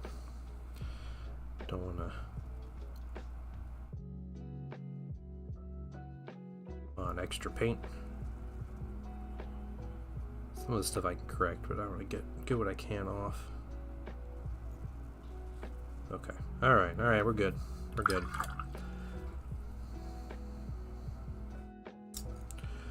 I just now thought about this. Okay. Yeah.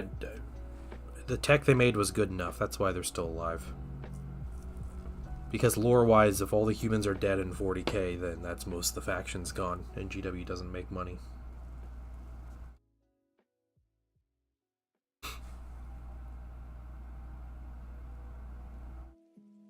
Do you ever get shrimp back from paint? You know what's so funny? Someone asked me that before, like last year. I don't remember who it was, but someone, and I had no idea what they were talking about. I was like, what? It was like, is this like a weird like internet thing? Like, should I be saying that out loud? Is that like a, like I didn't even know what they were talking about. So I looked it up, and no, I don't think I get shrimp back. I don't know.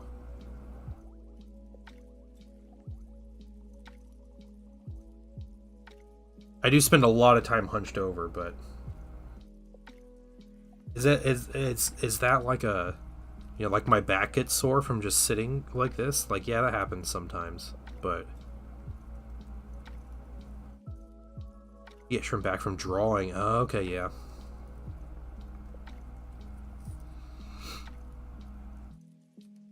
Sometimes people tell me to stretch while I'm streaming, but nobody cares about my health. My shrimp back, apparently.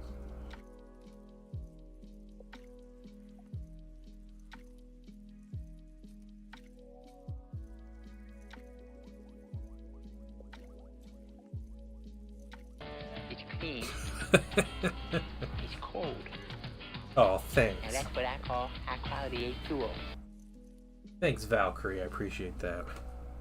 I'll stretch in a moment. You finish this guy's little highlight here.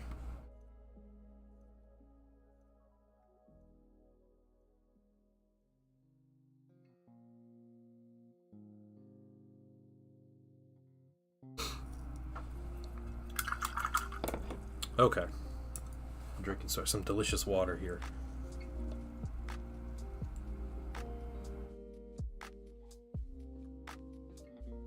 So good.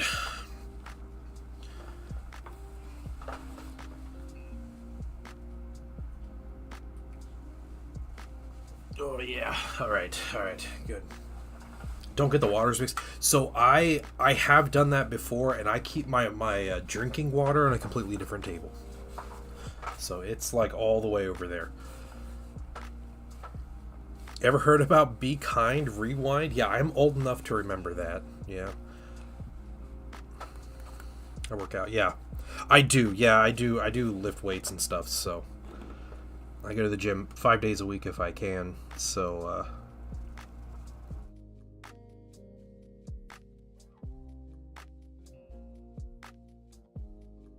who hasn't drank their paint water, you know?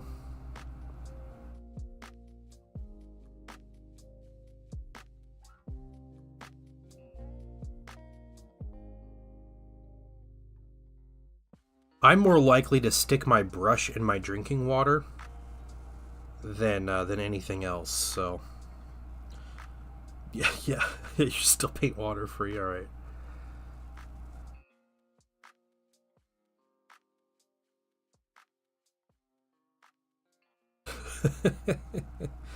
You mixed it up before. It did not taste any different. No, I actually noticed it as I was mixing it up, but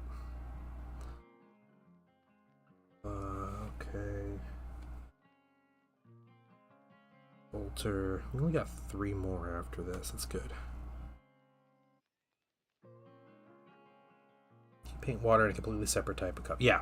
I keep my drinking water on a separate table, like a side desk, basically.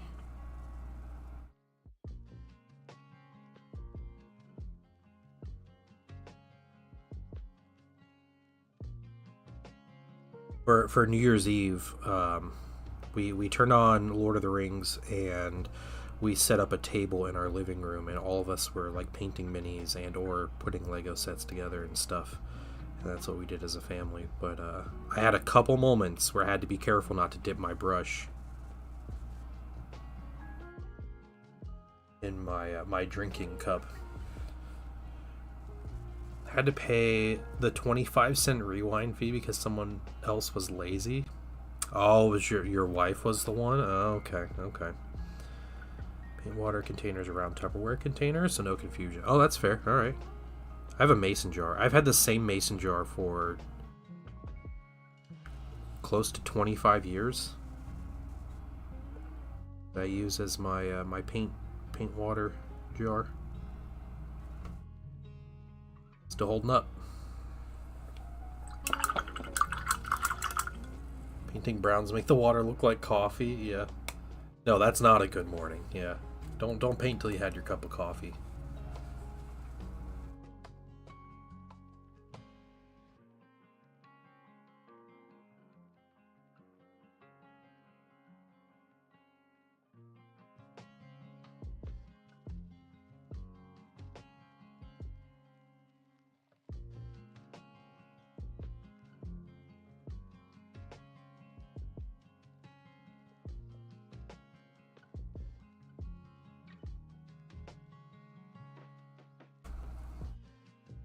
Now, question for those that understand the Be Kind Rewind.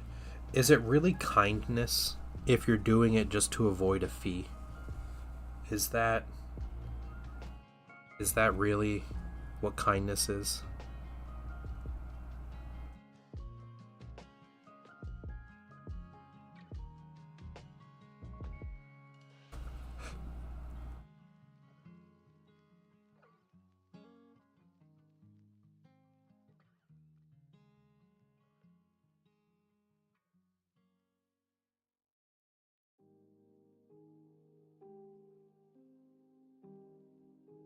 Heavy's almost done. Just need to wait for it to glue to dry and varnish. What heavy? What heavy do you have? I can't think of what's a heavy. Be kind, don't trespass. Yeah, be kind, don't break the law. Like what? Be kind, pay your bills.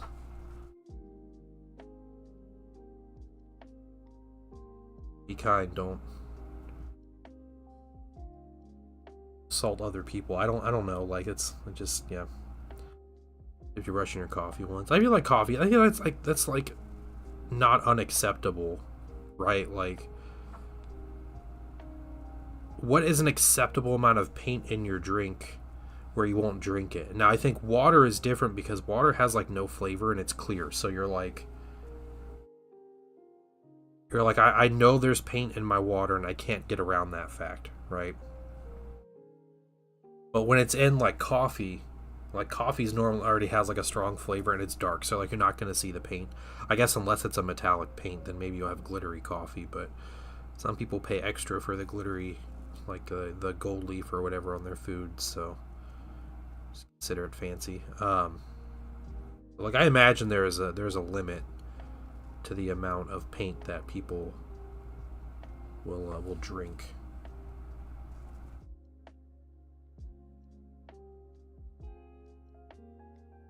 Kindness is the machete that Florida man used. What? With the soul. Oh, the heavy. Yeah, okay, they got the soul. I got you. Extra nice, because at that size, you can put one of those rubber texture pads at the bottom. Can help to try. That's really cool, yeah. That's a good call, Velios.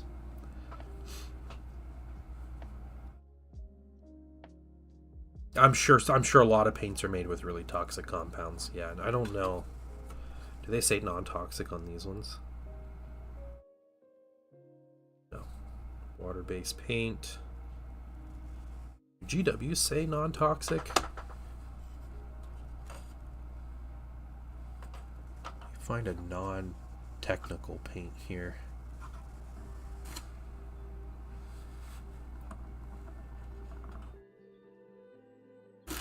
Let's see, we got Caliban green. No, they don't say non-toxic. Okay. Oh.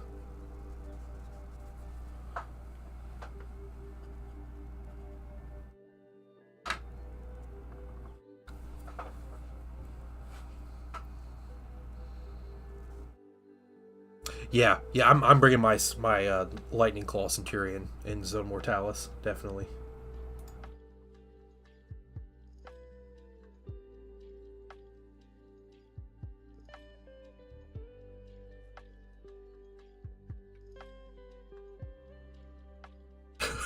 Lick your brushes after cleaning them. Yeah. Yeah, I'm sorry. It's curtains for you, Velios.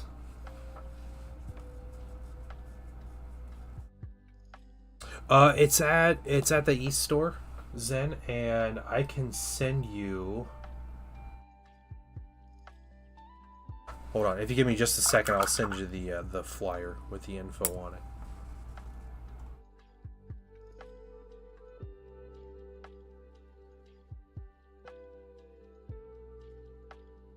Sending messages in this chat. What are you doing?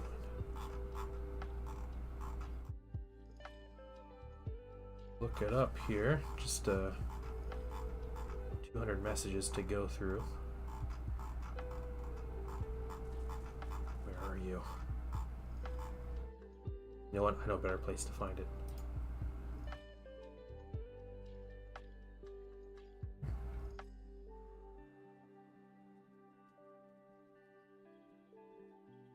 There we go. Let's see.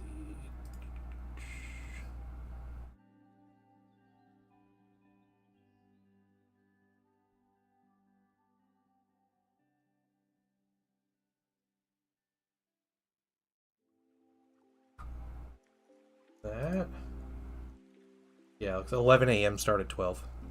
Yeah, no, it starts at 12. Okay. There you go. Cyanide is a common component in paint? I had no idea.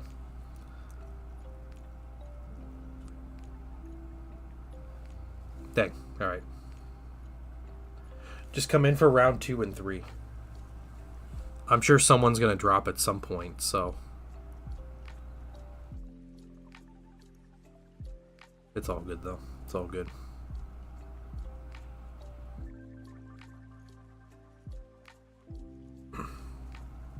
The guy that puts on these events, I don't think you've met him, Sen, but he is super cool. He's a nice guy. He just kind of disappears into the void, and then he reappears every 3 or 4 months, and he's like, let's do an event. And then he makes like a flyer and like runs everything. And brings 4 tables worth of terrain. And then disappears again.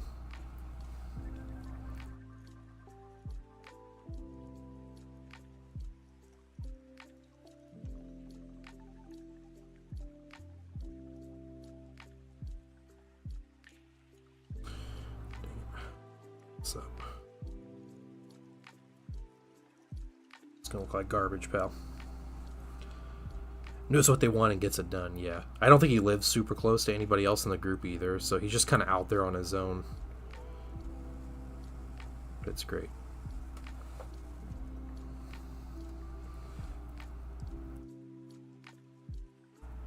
And yeah, Cobalt Blue is like the thing, right? The toxic one.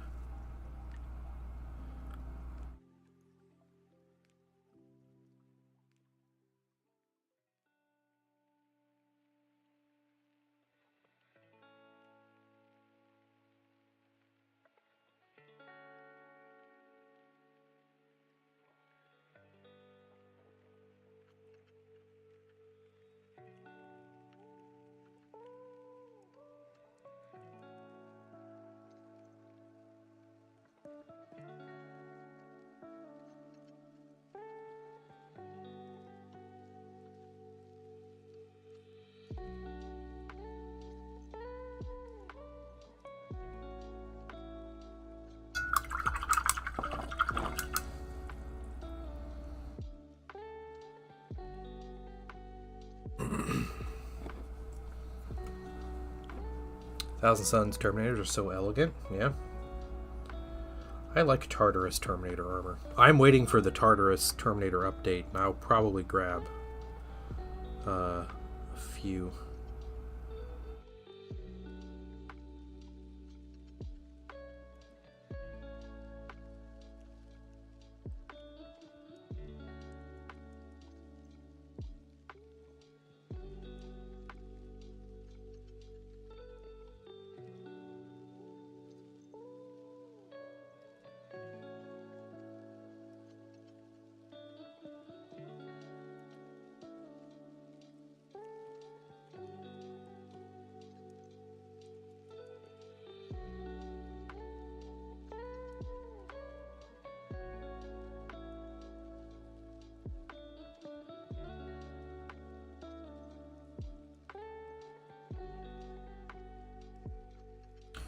Current Tartar, yeah, the current Tartars are good. Yeah, I agree. But I'm ready for the updated ones. I don't have any squads of Tartarus Marines, and I have 20 Cataphracti, so I am eagerly waiting for the updates. And that's my favorite Terminator armor anyway, so... I figured instead of getting, you know, the current ones and they update and I buy more of them and then they're like different sizes and they look different, like I'll just wait for the updated ones.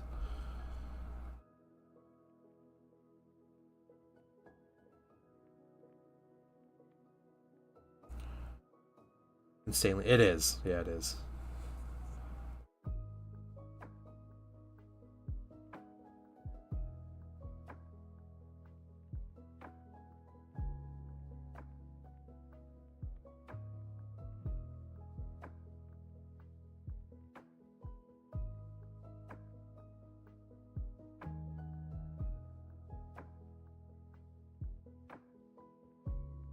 I think he's trying to get ahead of all the questions.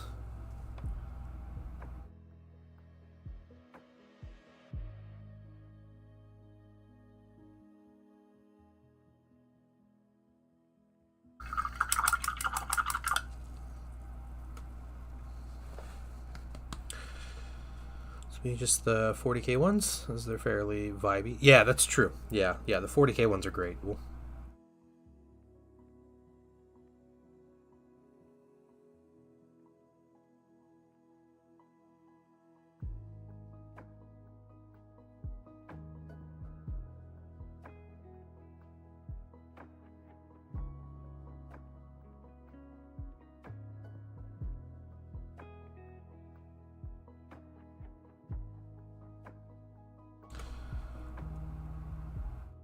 just gonna hang. You won't be able to play. Okay.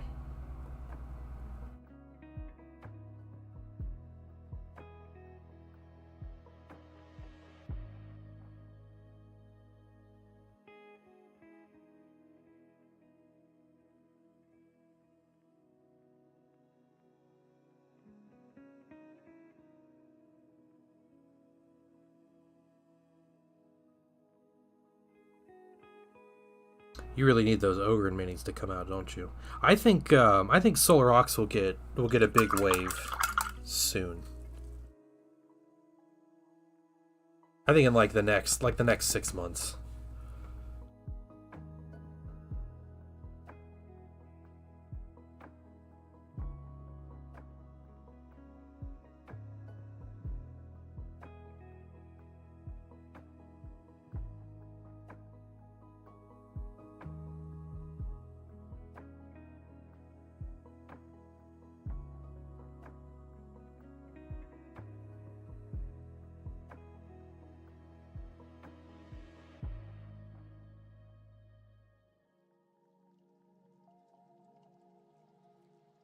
Going through with pure white. Just doing this final highlight on here.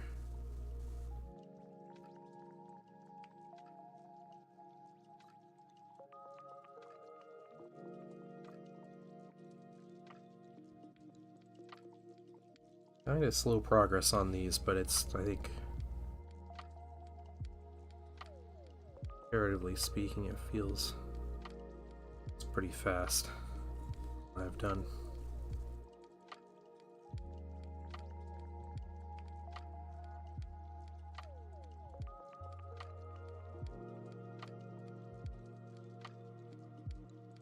Still have quite a bit to do.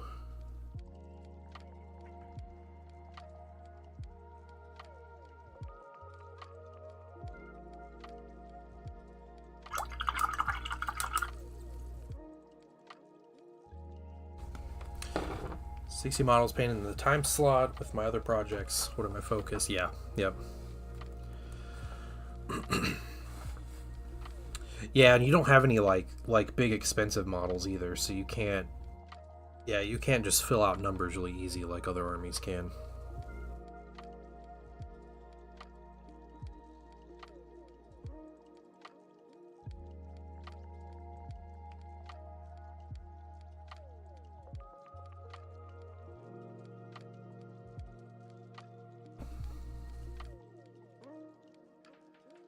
You guys know the advice. The best time to start painting your army was a year ago. The second best time to start painting your army is today. It's not about how big it is, it's how you use it. Okay, alright. We're talking Terminators here.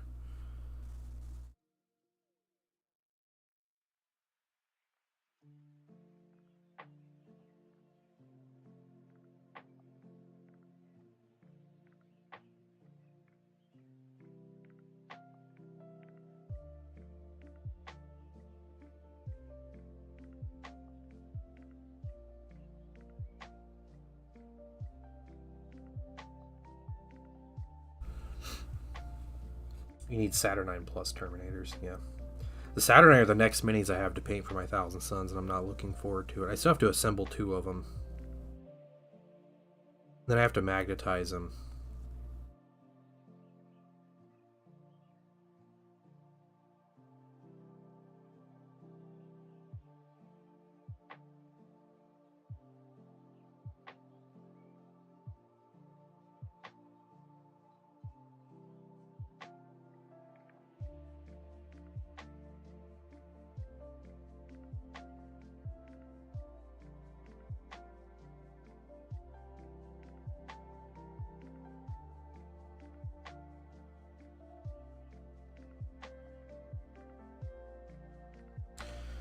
Saturnine because progressively more shoulder pad. Yeah, it's just shoulder pads. Yeah, it's same size mini, just bigger and bigger shoulders. That's all it is.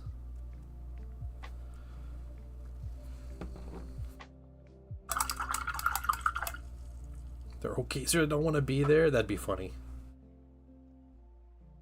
You know, we're doing the Zone Mortalis event next weekend, and for a minute I thought it'd be really cool to do a themed list based on the lore from the Journal Tactica, the Forges of Saturn, about the research station with the white scars and the Thousand Suns,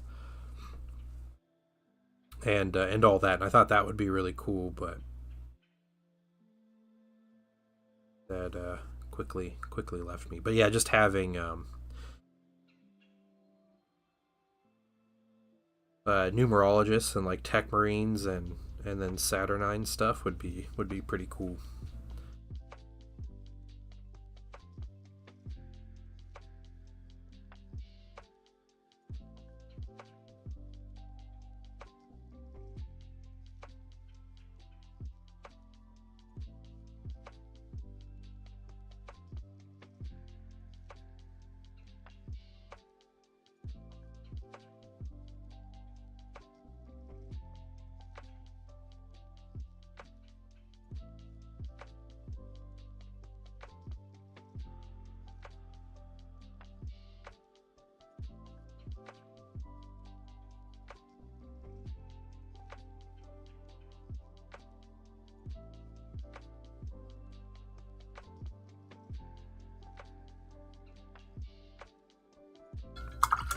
I think my question for my painting this evening is, do I go with the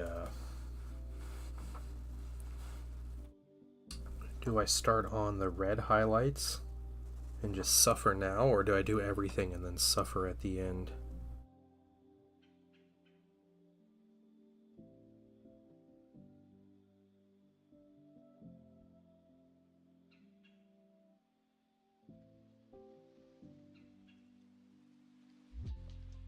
Thinking of starting them tonight,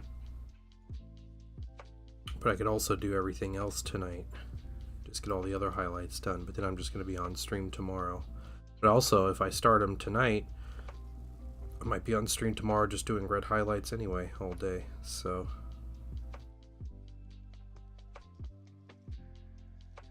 is it that I want to do?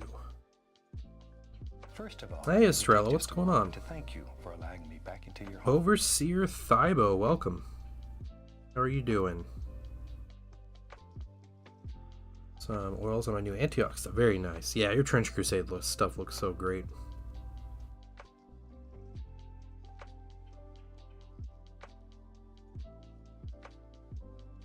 Space Wolves fan, how you doing?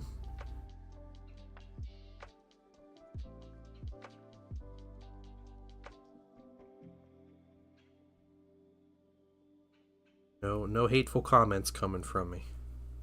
Glad you're here.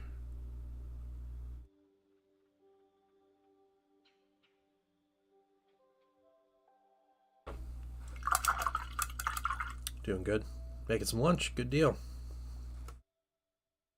They really do just flock to you. They do. Yeah.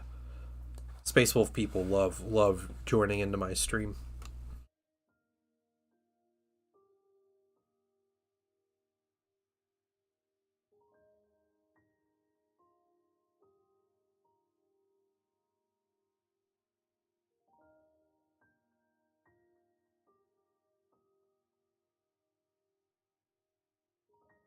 There you go. He's a Thousand Suns fan too, so that's right.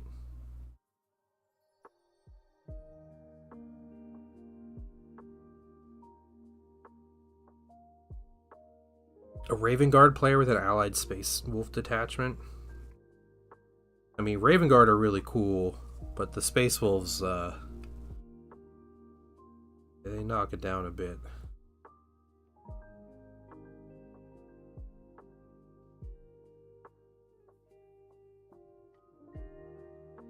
I would say I like painting minis, Overseer. How about you? Are you in the hobby?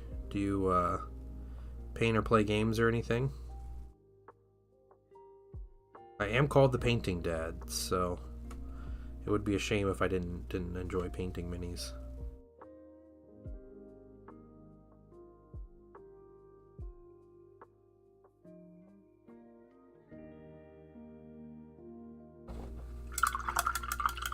Making your own miniatures for D&D, but I don't paint, your brother does. Oh, okay. Oh, that's cool. Sounds like a good deal.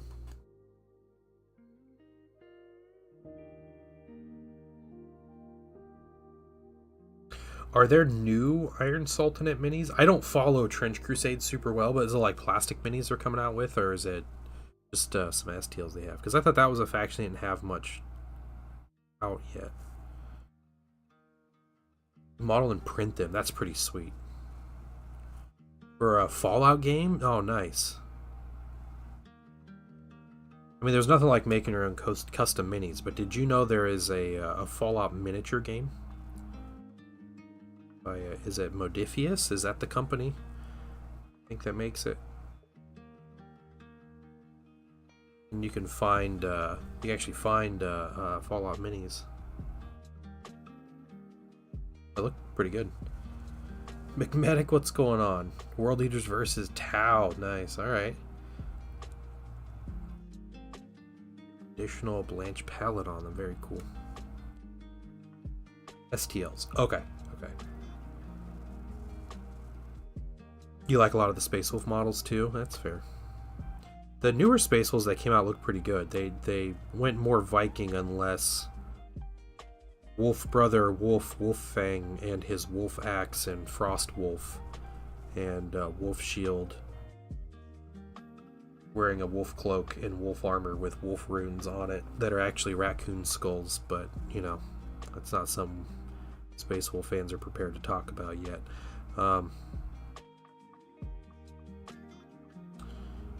Yeah. So I'm glad they kind of stepped away from that a little bit. Yeah. Yep.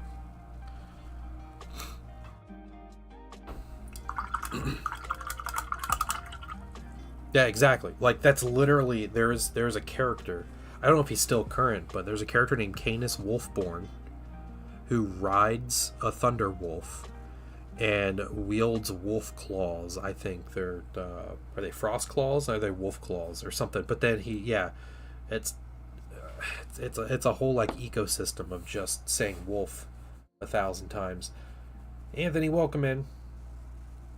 They don't fit your TTRPG. So you're doing Fallout 1 story. Oh, that's cool. Okay. Okay, very cool. Yeah, tell me about the minis you've made. Absolutely.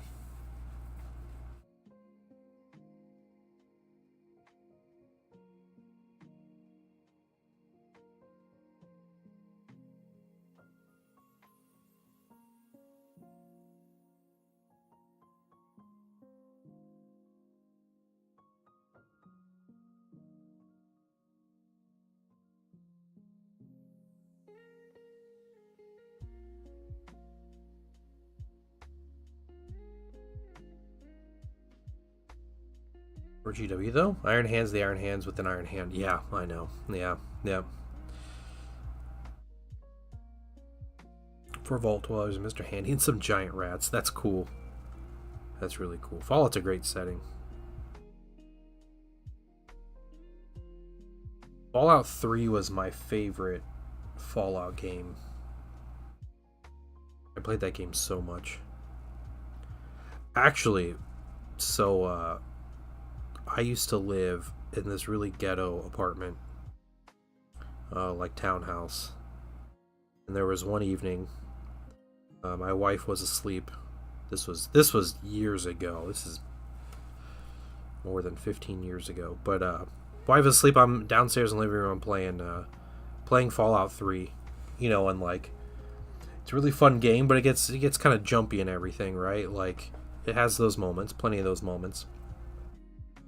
And I'm playing through, it's maybe 11:30, 12 at night or something, and right outside my window, I hear bang, bang, bang, bang, bang. And it was literally a dude being shot right outside my window,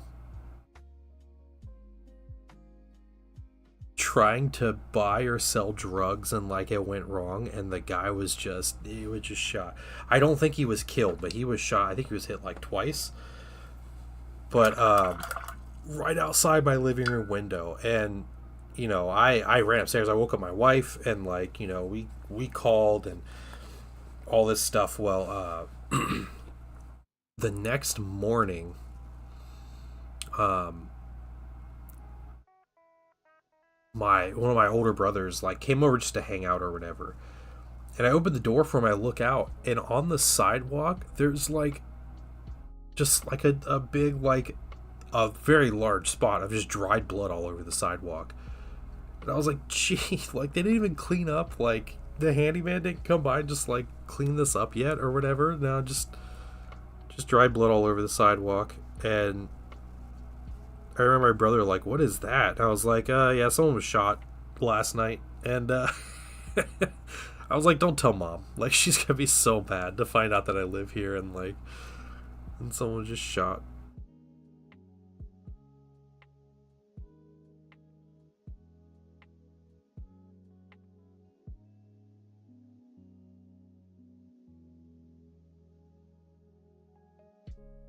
It was a crazy place to live. We definitely had we kept to the theory of you don't bother anybody, don't talk to anybody, and no one will bother you. And it helped that there was lived on the edge of our neighborhood, and there was a church right behind us that had security cameras everywhere. I think that looked right at the back of our apartment, so like no one ever broke into our apartment. So yeah, just someone got shot. Yeah, I mean at that point, like it was, like I said, I don't think the guy died. He got shot in like his arm and his leg. It was crazy too, because after it happened, like I'm sure we weren't the only ones calling 911, but said victim's girlfriend or whatever comes running out. She's like, oh my god, and she like comes out to him or whatever, and then like 15 other people come out of their apartments, and like they give the guy some towels to like wrap around him, like his arm and his leg and stuff, and he's just laying there with like his arm above his head, like holding his arm up, and everybody else is just hanging out around him, like catching up. They're all like, man, how have you been? And all this stuff. Like, oh man, work's been crazy and everything. And that's what everybody, while they're waiting for the ambulance and the police to show up because the guy was shot. Yeah.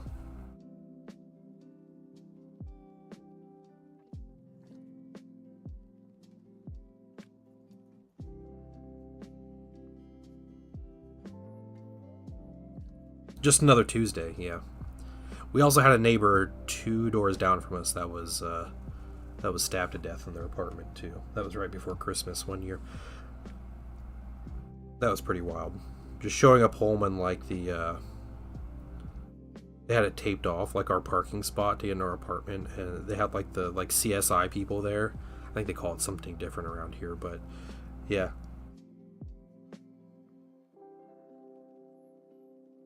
And where was that exact? I'm not going to tell you exactly where it was, but it was in Ohio. A great state of mind.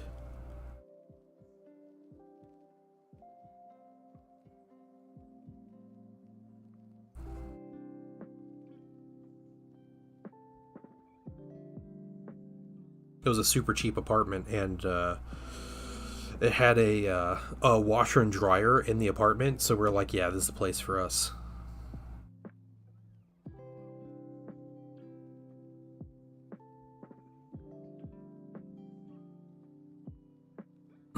So we didn't have to go to a laundromat.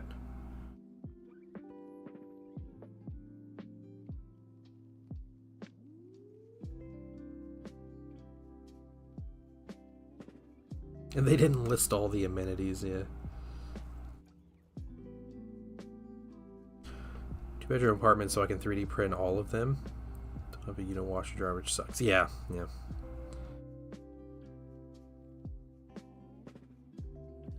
Wait. You're looking for an apartment. Oh, you want 2 bedrooms so you can 3D print. I gotcha. Alright. I was like, you're buying an apartment specifically so you can 3D print, or... But no, I understand. General debauchery, yeah.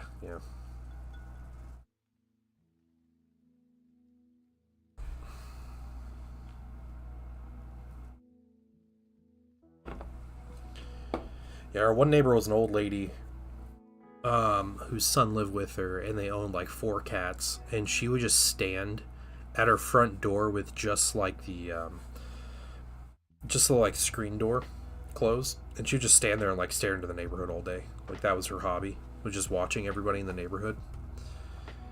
And then our other neighbors on the other side smoked in their bathroom, and our bathroom shared a wall with that bathroom, and we could smell their smoke through the bathroom. And they would argue all the time, and that was about it. They just yell at each other and smoke in their bathroom.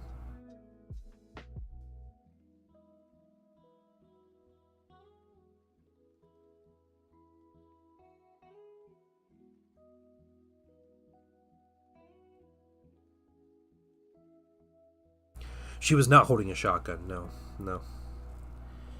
She was just the nosy neighbor.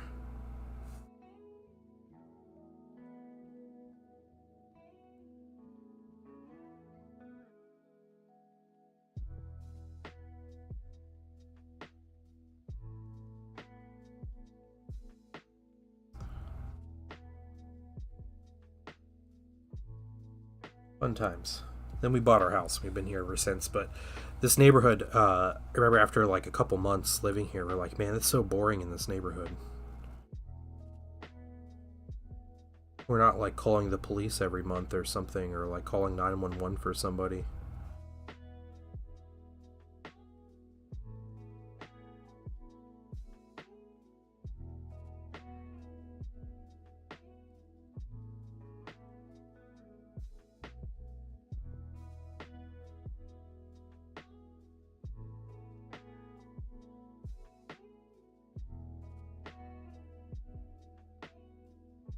My house when I was 22. Neighbors' apartments suck. Yeah, they do. Yeah.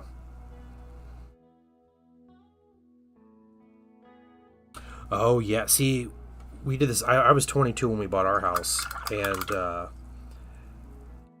it was in 2012, and it was actually the lowest point of the market. So we spent like 6 months looking for houses, and we looked at like 24 houses, and we had an offer on a house at one point, and the seller wouldn't meet us, like fix something that we said we wanted fixed. So we didn't buy the house, and then we found our house and got it. And yeah, like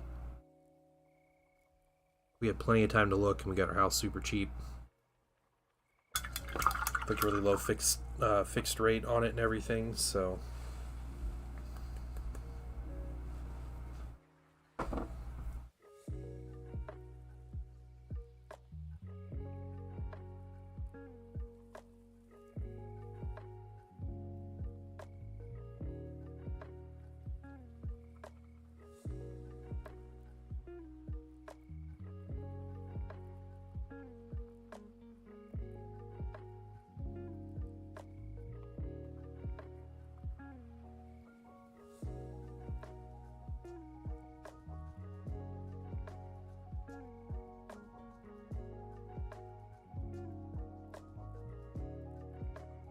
Fusion 27. Yeah, you're like right there. It was just starting to go crazy.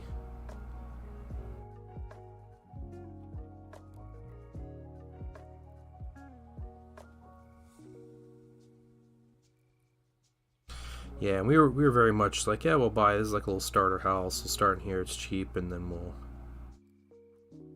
move on. But then housing prices got ridiculous, and we're like, well, we don't want to pay tons of money for a house.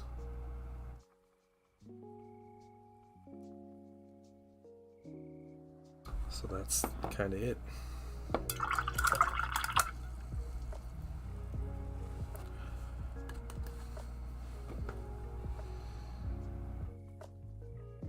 Last bit of white, and then maybe I'll start a little bit on this guy's face. I have a couple little things to do.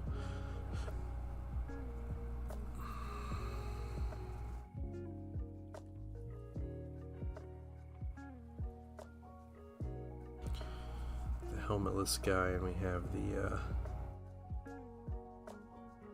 crest on the sergeant.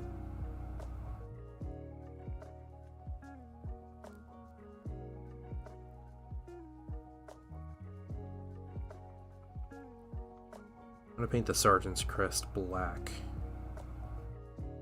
Would normally do like a purple and white, or a dark turquoise and white. But I've done that on a lot of different things, so I want something else. I'm going to do black and white. I figure it's a little more like brutal and direct of a color too, which seems appropriate for breachers.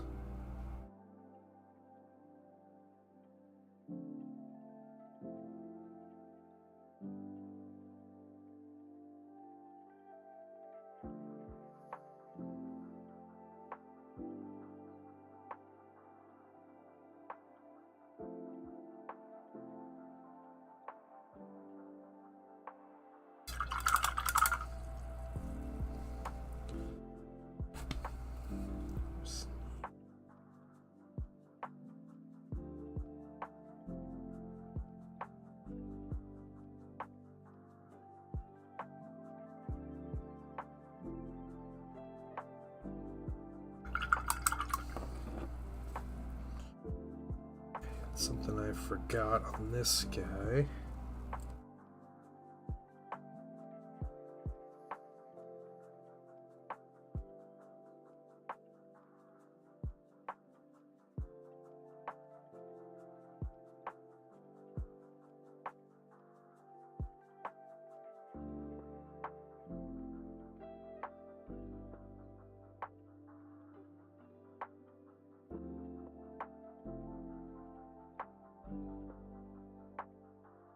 Okay. A little extra highlight.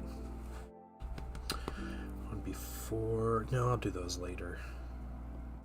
No, let's do them now. Alright, we're gonna get eyes.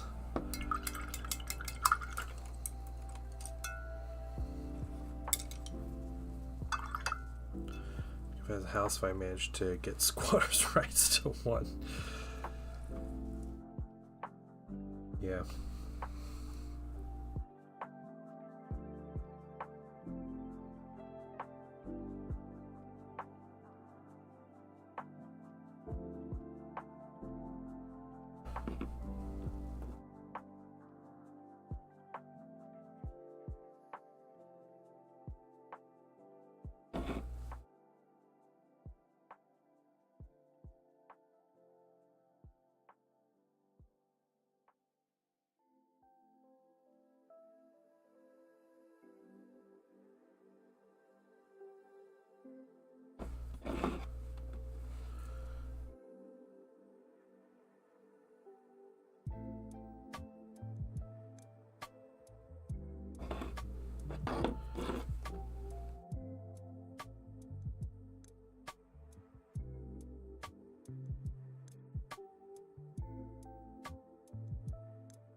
Since I have the white paint, I'm going to use it.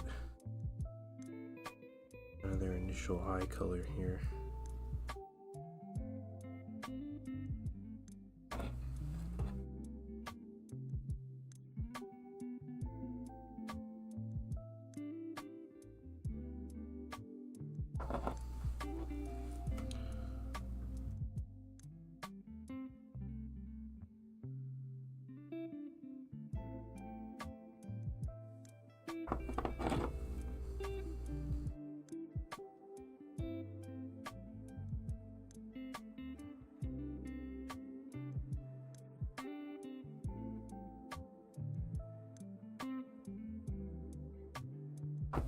Alright, we got that. Now,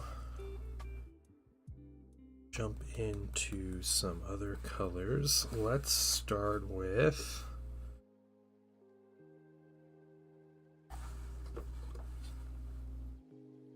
Yeah, let's start with this sergeant here. There you are. Alright. It's gonna have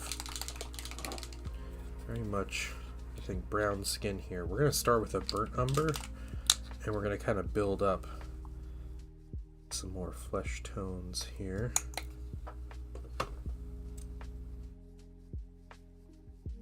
Because he is basically Egyptian.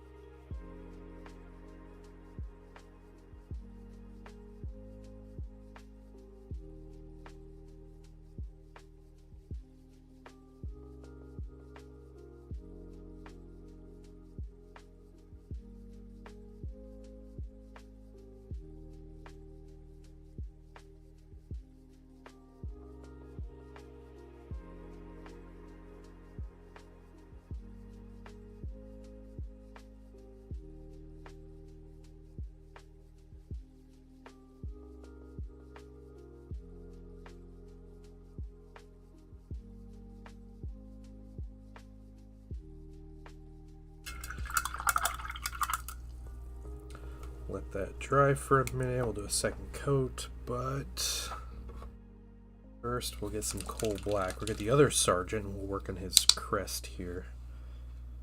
A little base color going. Where are you, sergeant? There you are.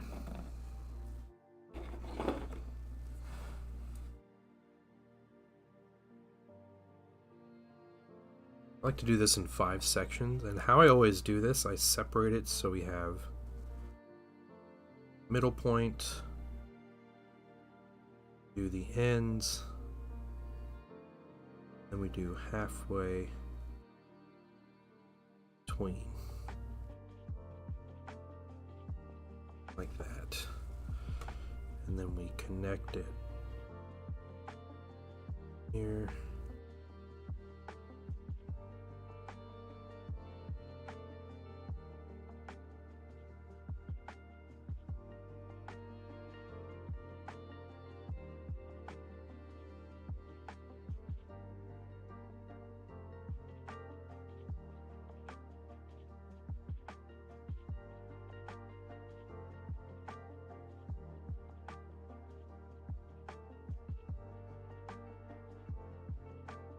Connecting these lines. And then what I do is I try to whiten these, and I like to work from the top.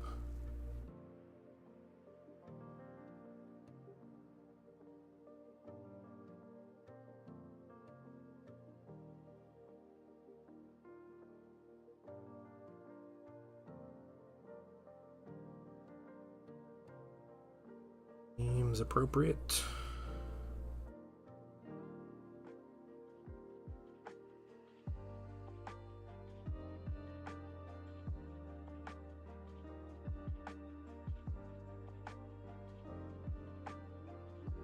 That will be brightened up into a white though, so it's not like it's not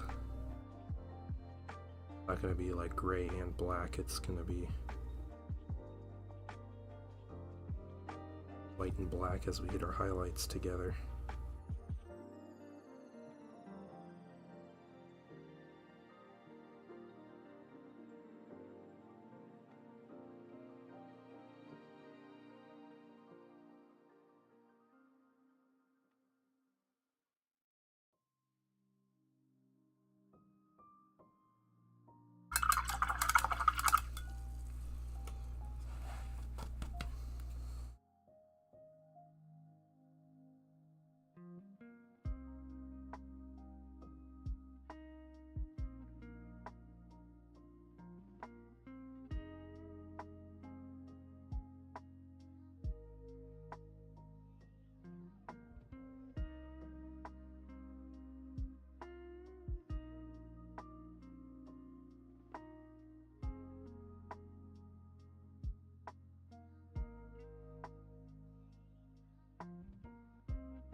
Okay. So base colors on the crest. White and black will look cool. So once we get the highlights on that and everything, which we can probably start highlighting the white on there, but first, second coat.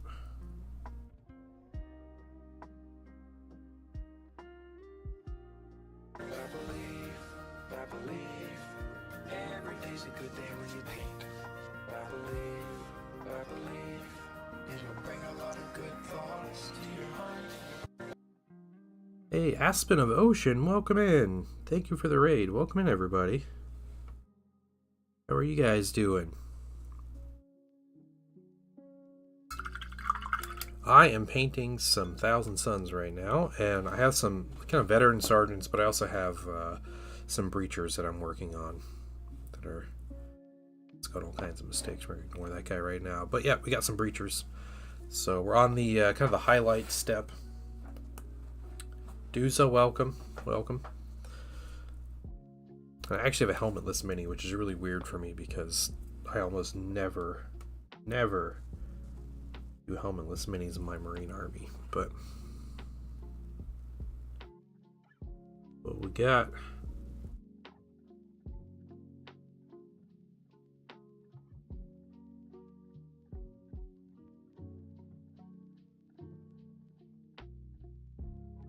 Dova, welcome, welcome. How was your Salamander Hellblaster? Oh, that's really cool. Yeah. Mostly just talking. That's kind of how it goes, isn't it?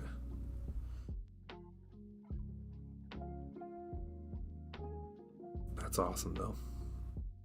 Salamanders are great.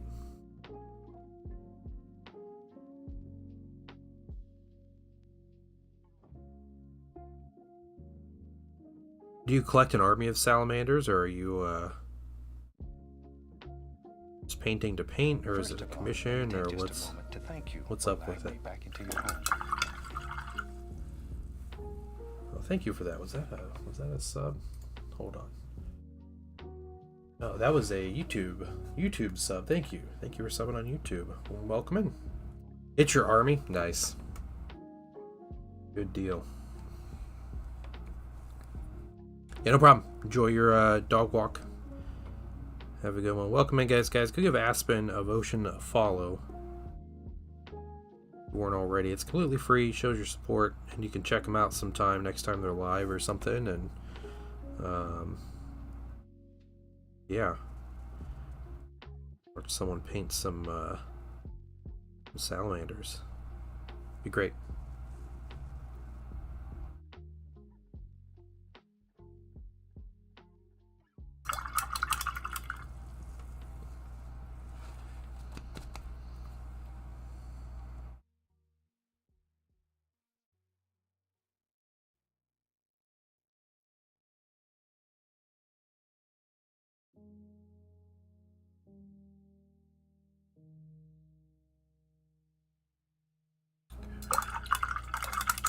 Next color here.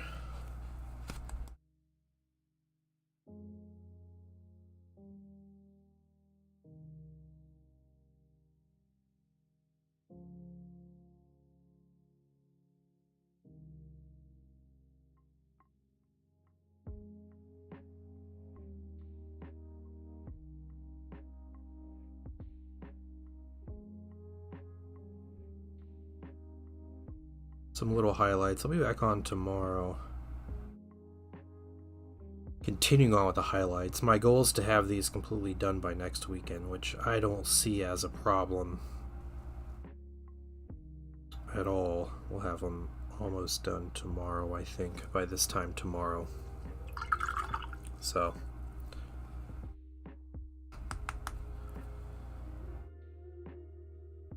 pure white here. Take this, and we're gonna hit the tops of this crest.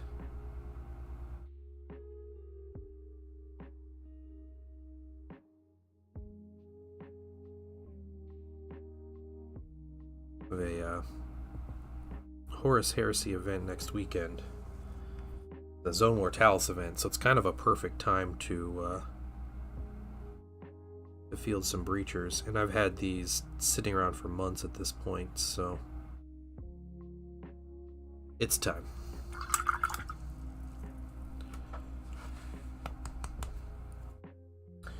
Let's see, we got some black.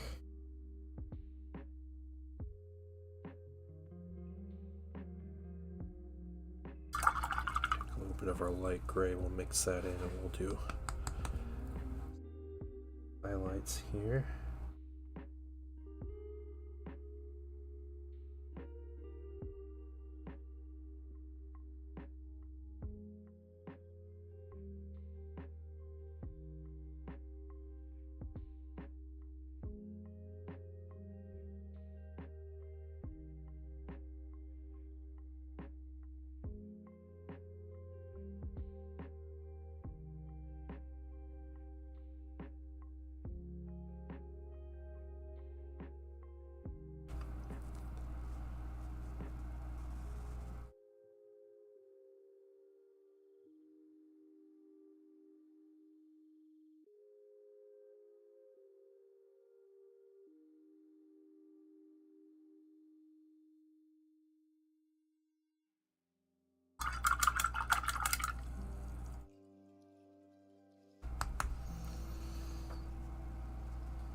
This next color here.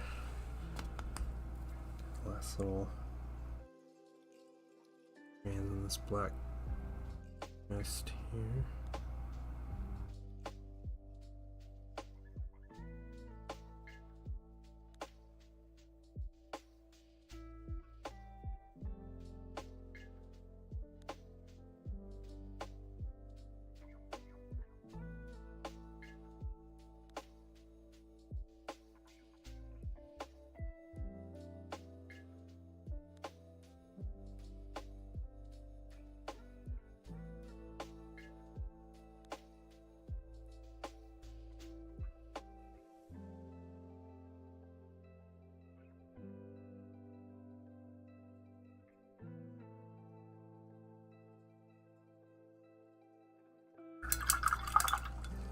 Alright, black and white crest. Next, this guy's skin, and we're gonna mix, let's see. We're gonna take this really bright peach flesh here. We're gonna mix this in. So we're gonna create some highlights with that color.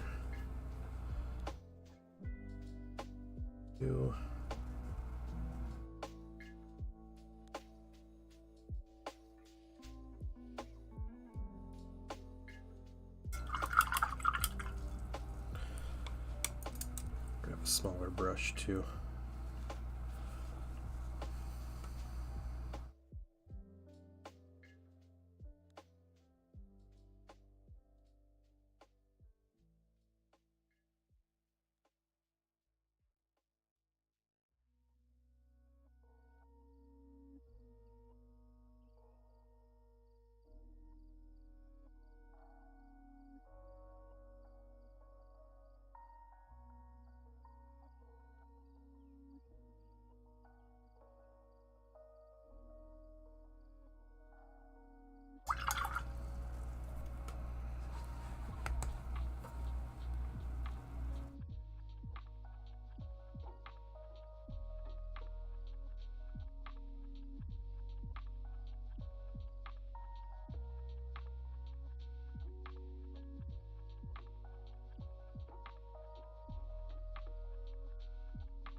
do.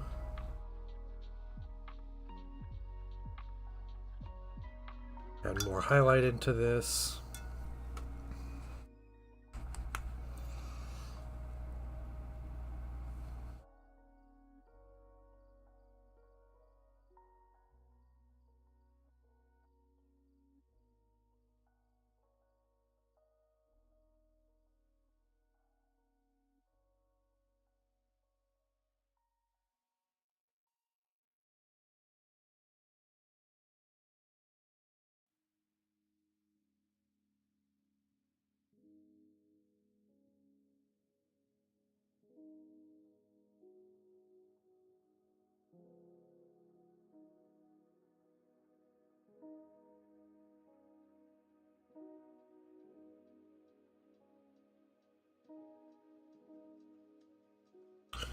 Welcome back, Zen.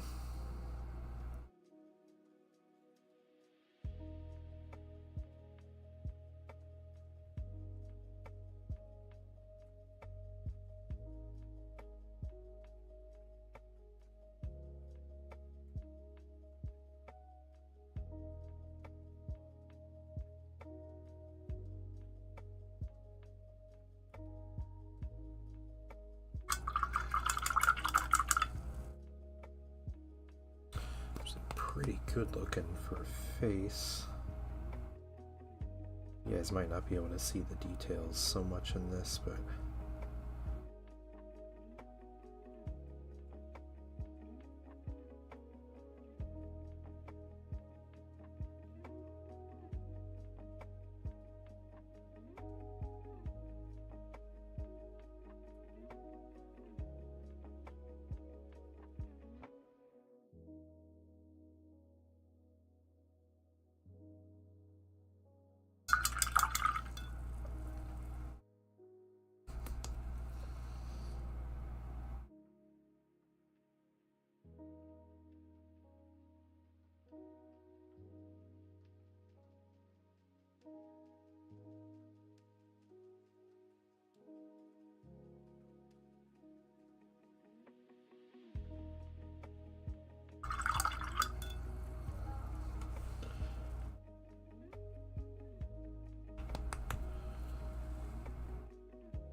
well, it looks nice to me.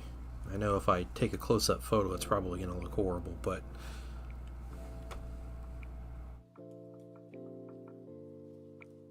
hold on, let's see how bad it looks if I zoom in really far. Oh yeah, so it's good. It's good. Yeah, this is the third Thousand Sun Mini I have without a helmet. So not bad for a like a 5-minute face. The shoulder looks like garbage. I need to clean that up, but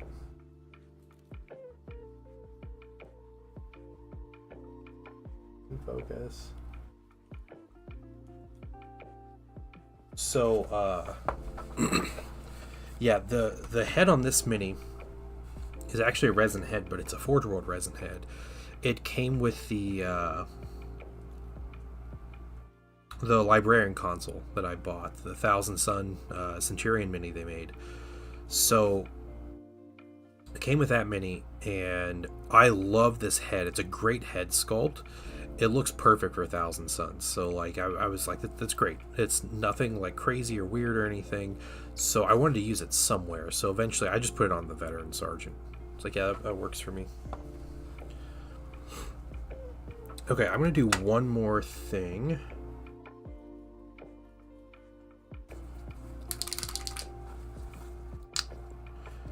We're gonna grab some warm gray. we are going to do some other highlights here.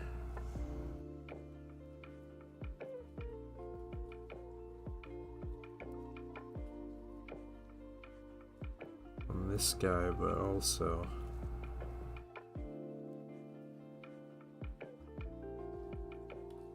on everybody.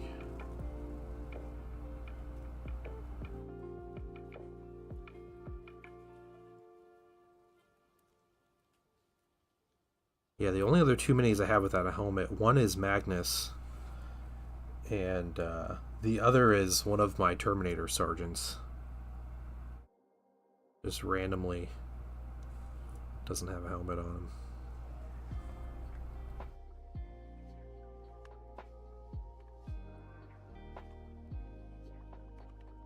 I think I wanted to make him stand out as a sergeant and not, yeah, you think you would, right? And it's funny because the way those Cataphracti, the old Cataphracti Terminators are, like, 99% of the time you can't tell there's a guy without a helmet in the group. It's just like, because it's their heads like recessed into their armor and everything. It's kind of just like a weird thing.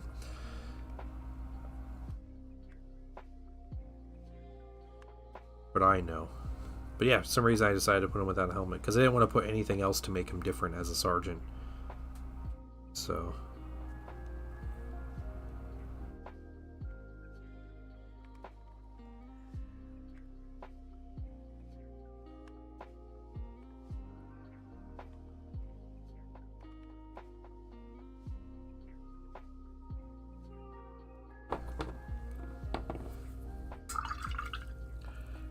Quick, simple step.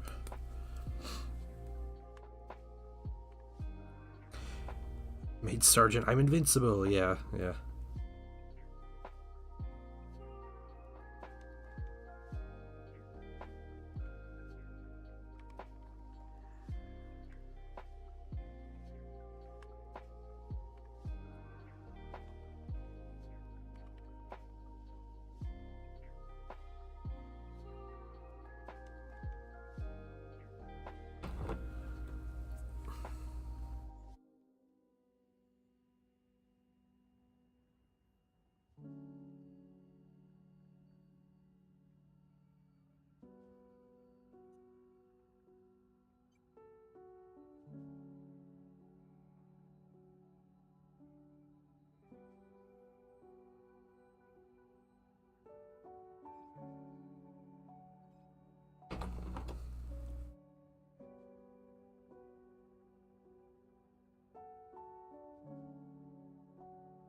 Well, I said I wanted to get the white and gray done today, and we're doing it. Then I also got the head crest and the face done, which is both also, you know, faster steps, but more steps nonetheless. I kind of measure out my paint progress on how many steps I have left to finish.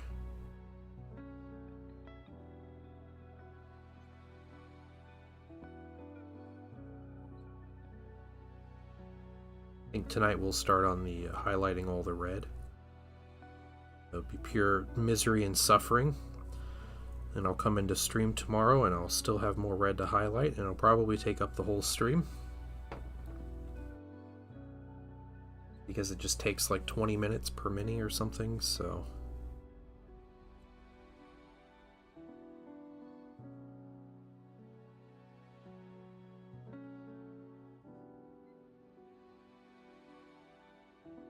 Well, great. Thank you. I appreciate it. By the way, Cram, it's just a flesh wound on one of the Black Knight jet bikes.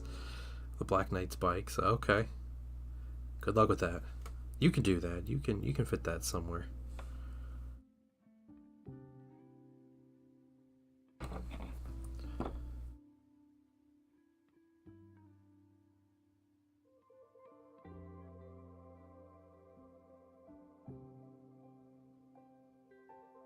Yeah, we are doing Patreon Hangouts, so if you are a paid Patreon member, you have access to a Discord channel, a secret Discord channel, and every Wednesday night we do a Hangout where we chill in a Discord voice chat, and we all just kind of hobby and tell stories and talk about our week and everything. So that's what we do. It's a really good time. Sometimes there's just 2 or 3 of us. Sometimes there's like 7 of us.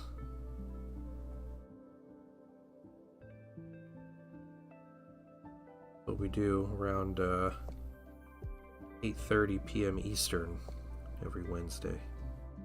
I enjoy it. I really enjoy the hangouts that we do.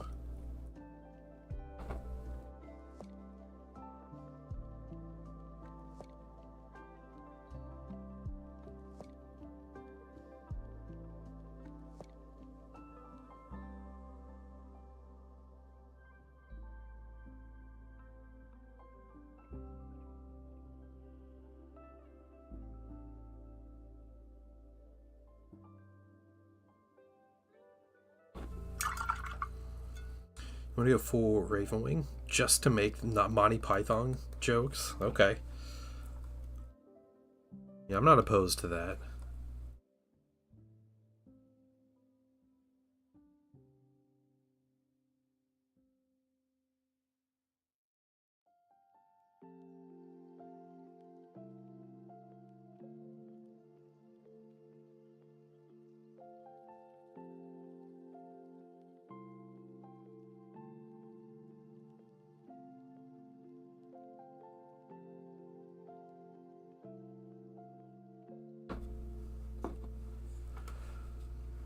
Squad. Just scratch. Imagine being a dude like you've survived hundreds of years of combat and you know you have all these battle honors and everything and your name is just the letter A.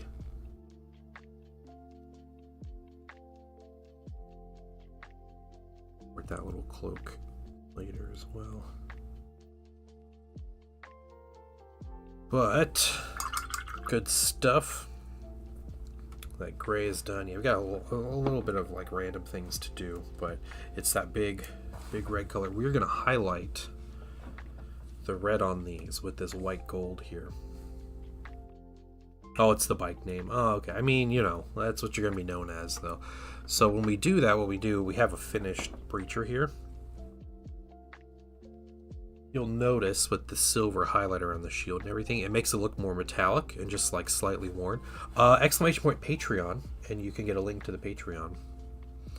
But yeah, so that is why we highlight the red, but that's what we do. We go through and we edge highlight all these little angles and everything. And the Mark II are like, they take forever because they're segmented armor, the way you highlight them. But that's just an example mini when I finished painting a couple weeks ago. So we're going to be continuing on with these minis tomorrow, and you know, if I can finish them by this weekend, that would be incredible. It would be a great amount of progress, but it's all going toward the hobby bingo. That's what it's for. Get me a gift card, maybe not, but maybe. All right.